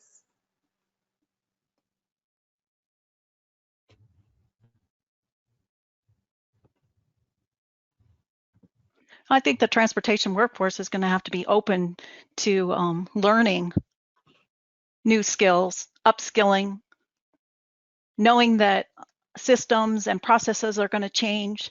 There's going to be a lot of new technology integrated into our jobs. It's going to mean that, you know, the skills that maybe you used a decade ago may not be the skills that you're going to use a decade from now.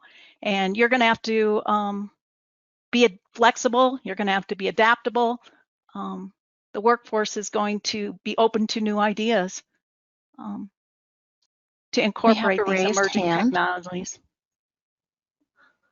Great, I'll go ahead and unmute Edward. And while I do that, just to let you know, we have 20 minutes left in your session. Looks like Edward's self-muted. There we go. There you go, Edward. Yeah, you know, what I see the fact that we need to, say, educate our secondary school counselors and teachers into the idea that our kids need more STEM skills regardless of what they're going to do. Ah, excellent.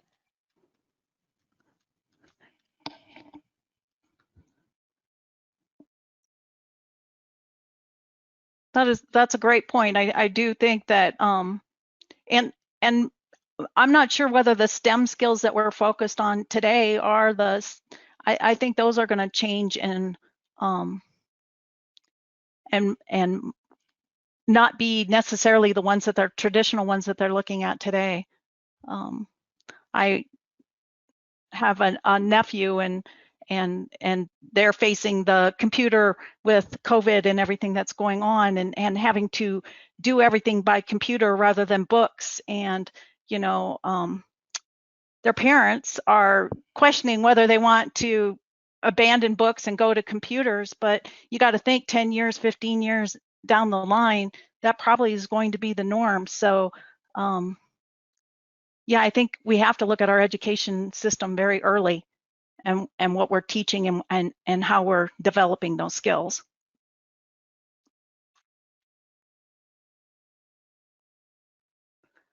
STEM skills will no longer just be a specialty skill. I can see eventually STEM skills becoming more of a regular thing, a regular basic part of the curriculum going forward for a lot of kids, students.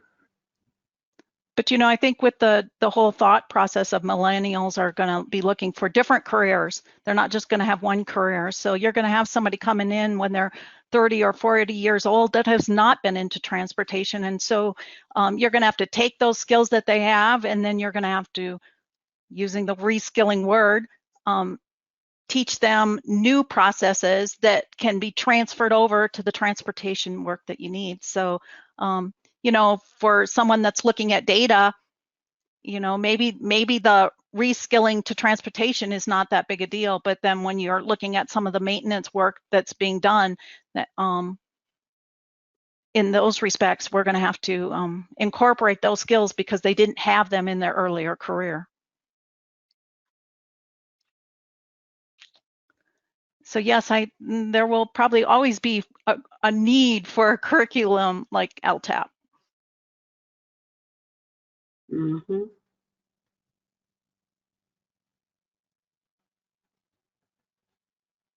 Any other comments on this one? We have another raised hand. Great. All right, great. I've unmuted. Great, keep it coming. Yes, Ben, you're unmuted. Go ahead and unmute yourself. Yeah, thanks again. It is my opinion that this will be like a combination of what I call a dynamic STEM with psychology skills, because we need to understand more the personal aspects of the people in this process. Therefore, definitely science and technology will be there all the time, and it will be emerging. But we cannot forget our psychology part, the psychology, human aspects somewhere on the line. Thank you. All right. Thank you. We have another raised hand. Lindsay, Great. you've been unmuted. You'll have to unmute yourself. Okay. Thank you. Hi. So as someone who just came into transportation in their 30s, I just want to say that I think the way we teach STEM, particularly because we were talking about high school where you just memorize formulas, isn't super useful because a lot of my basic physics formulas from years ago are just gone. And so I think if we want to revamp the education system, we should push more things that are creative. Like I know a lot of people treat them like side projects, art projects, writing projects, but they do get your brain to flex a little bit. And even if you don't push for more art classes, maybe you should look at how STEM classes are taught so that we're doing more projects and less tests and less memorization. Mm-hmm.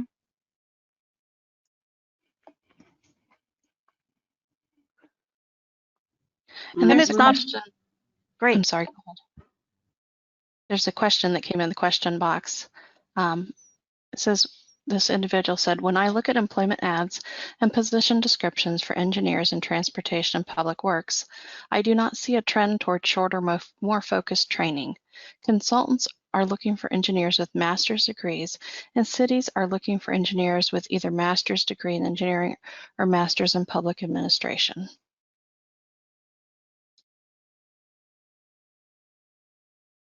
And I don't disagree with you. I think that is the trend right now. But for me, I'm not sure that will be the trend in 2035. We're always going to need the individuals with the PhDs and the master's degrees, but we're also going to need a lot of others that are going to need different skills than what they have today, and they're going to have to apply them in different ways. But I don't think you're always going to have that 25 or 35% of that workforce where you need that subject matter expertise. So I do recognize that right now that seems to be the measuring stick for hiring someone, but and it's my own personal opinion, I think that looking out into the future, a decade from now, I think we'll see changes in that. Right now, they estimate about across all job industries, regardless of what it is, by 2030, approximately 35% of the skills that are demanded for the jobs today are going to change. Well, that's a 30-year job is going to change. So I think reskilling is going to be an ongoing challenge for programs like the LTAP and any training, state training programs within transportation.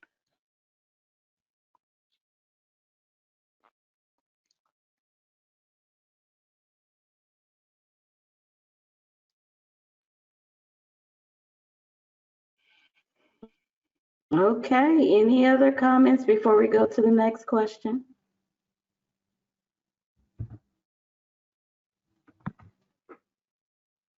So what are some ways to prepare the workforce for a shift from traditional systems and management practices to modern ones?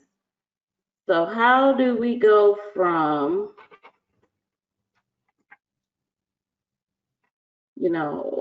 how do we say it, Victoria, from the plan on the napkin to the plan using technology? Yeah, well, that could be. I mean, sometimes it is a plan on the napkin. But I think our traditional systems that we have right now, where we're out doing a lot of manual data collection, and when we're working with systems that are now collecting it for us, and we're more in that decision-making mode, how do we transition people into being able to use those modern practices? I see here through training, through LTAP and TTAP centers. I think it also has to do with, I think we have to get out early and look at the trends. Maybe we won't be on target, but we've got to look at where the trends are going and get out and get these innovations, these newer systems, and the information out to everyone so they're more comfortable in using them. I think that's one way to prepare that workforce.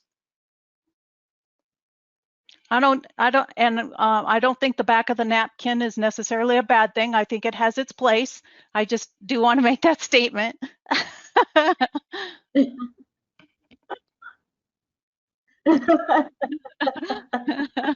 That's right. I agree. A plan on the napkin is not a bad idea. Better a plan than an assumption. I absolutely agree.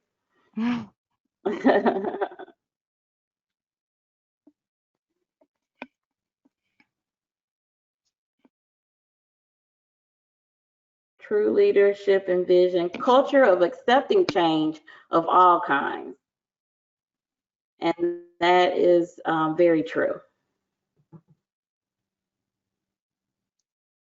You have to set the stage for it. And that's part of why we're having this conversation today.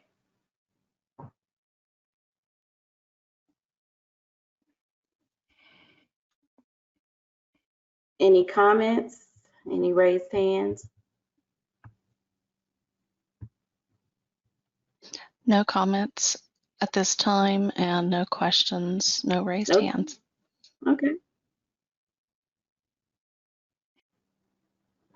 And we're at the last question. Is there anything else you feel should be considered when it comes to emerging technologies and preparing our workforce for the future that has not already been discussed today? Is there anything that all of us should be thinking about that has not come up already? Even though we've had some pretty good feedback.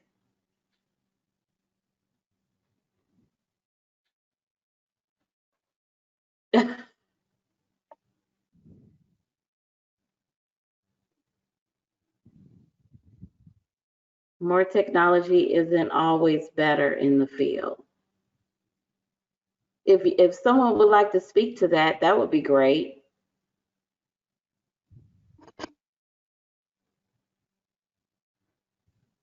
We shouldn't neglect the old tech just because there is new tech.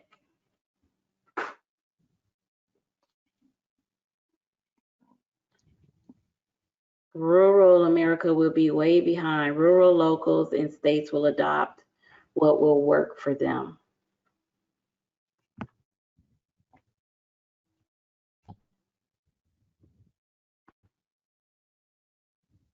Regulation That is an important thing.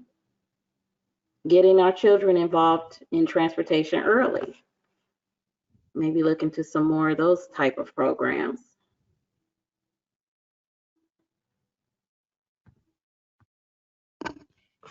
Oh, did I go back?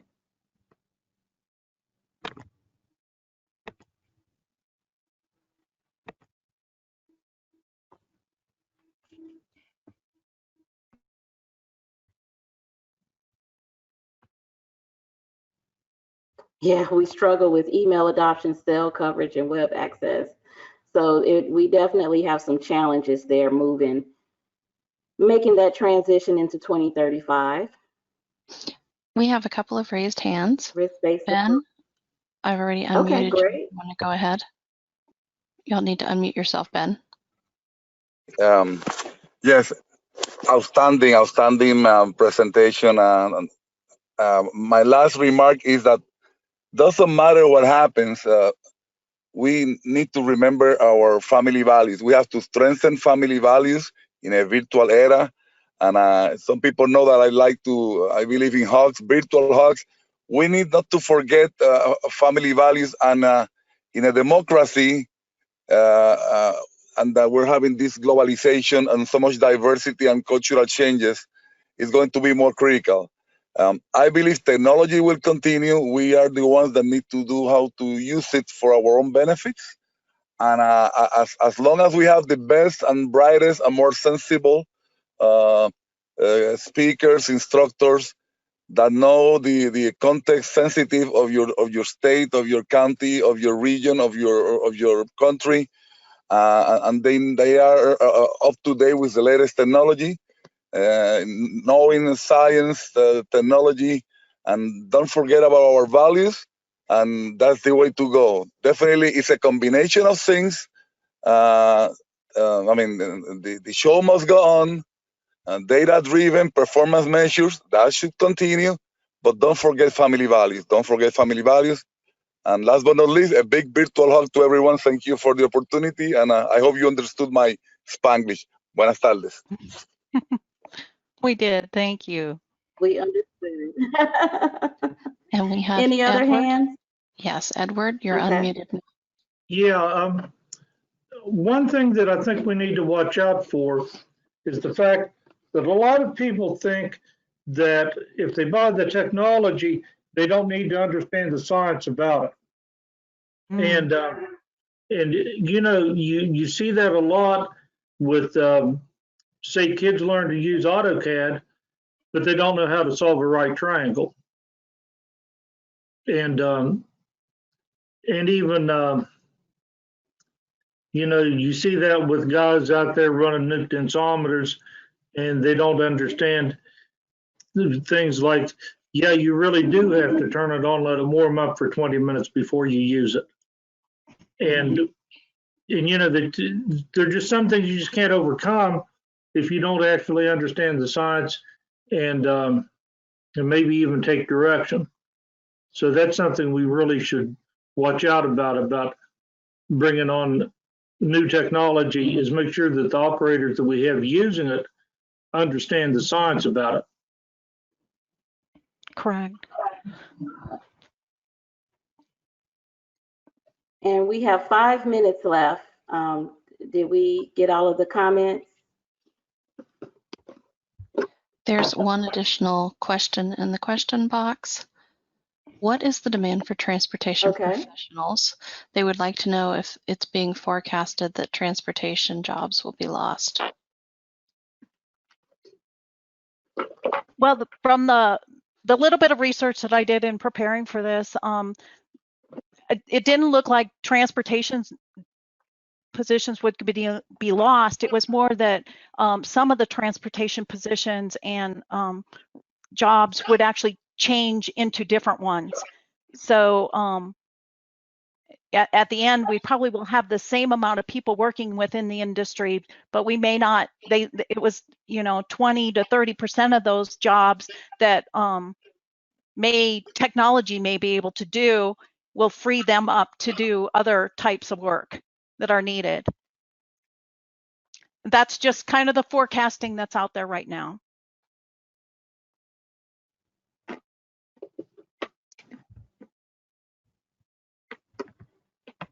Okay, well, many, many thanks to all of you for participating in that discussion. You provided a lot of information, just, and the purpose of that was to introduce some of these terms and these questions for you all to think about as you're planning, your training and going into the future. Is there anything you wanted to add to that, Victoria Peters? No, sorry about that. I would already put myself onto mute. No, I think it's, this was really about looking into the future, because I don't, we have to start planning today for 10 or 15 years down the line. I think about Everyday Counts, and it's over 10 years old now. And, it went, from our perspective on our side, it went very fast, and that decade. And so a decade forward is not that far away. So we've got to really kind of start thinking about what we can do today, what we can do 5 years from now to prepare for that 10 to 15 year horizon.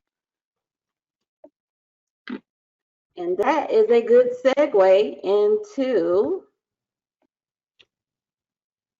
our presentation. And so, there are a lot of resources out there for transportation professionals looking to brush up on some topics, learn about some new topics, do some reskilling, in addition to checking with your local LTAPs, you have, there are some other resources here too. So there's just a variety of options to just, help the community continue to grow, continue to develop, continue to transform into the future.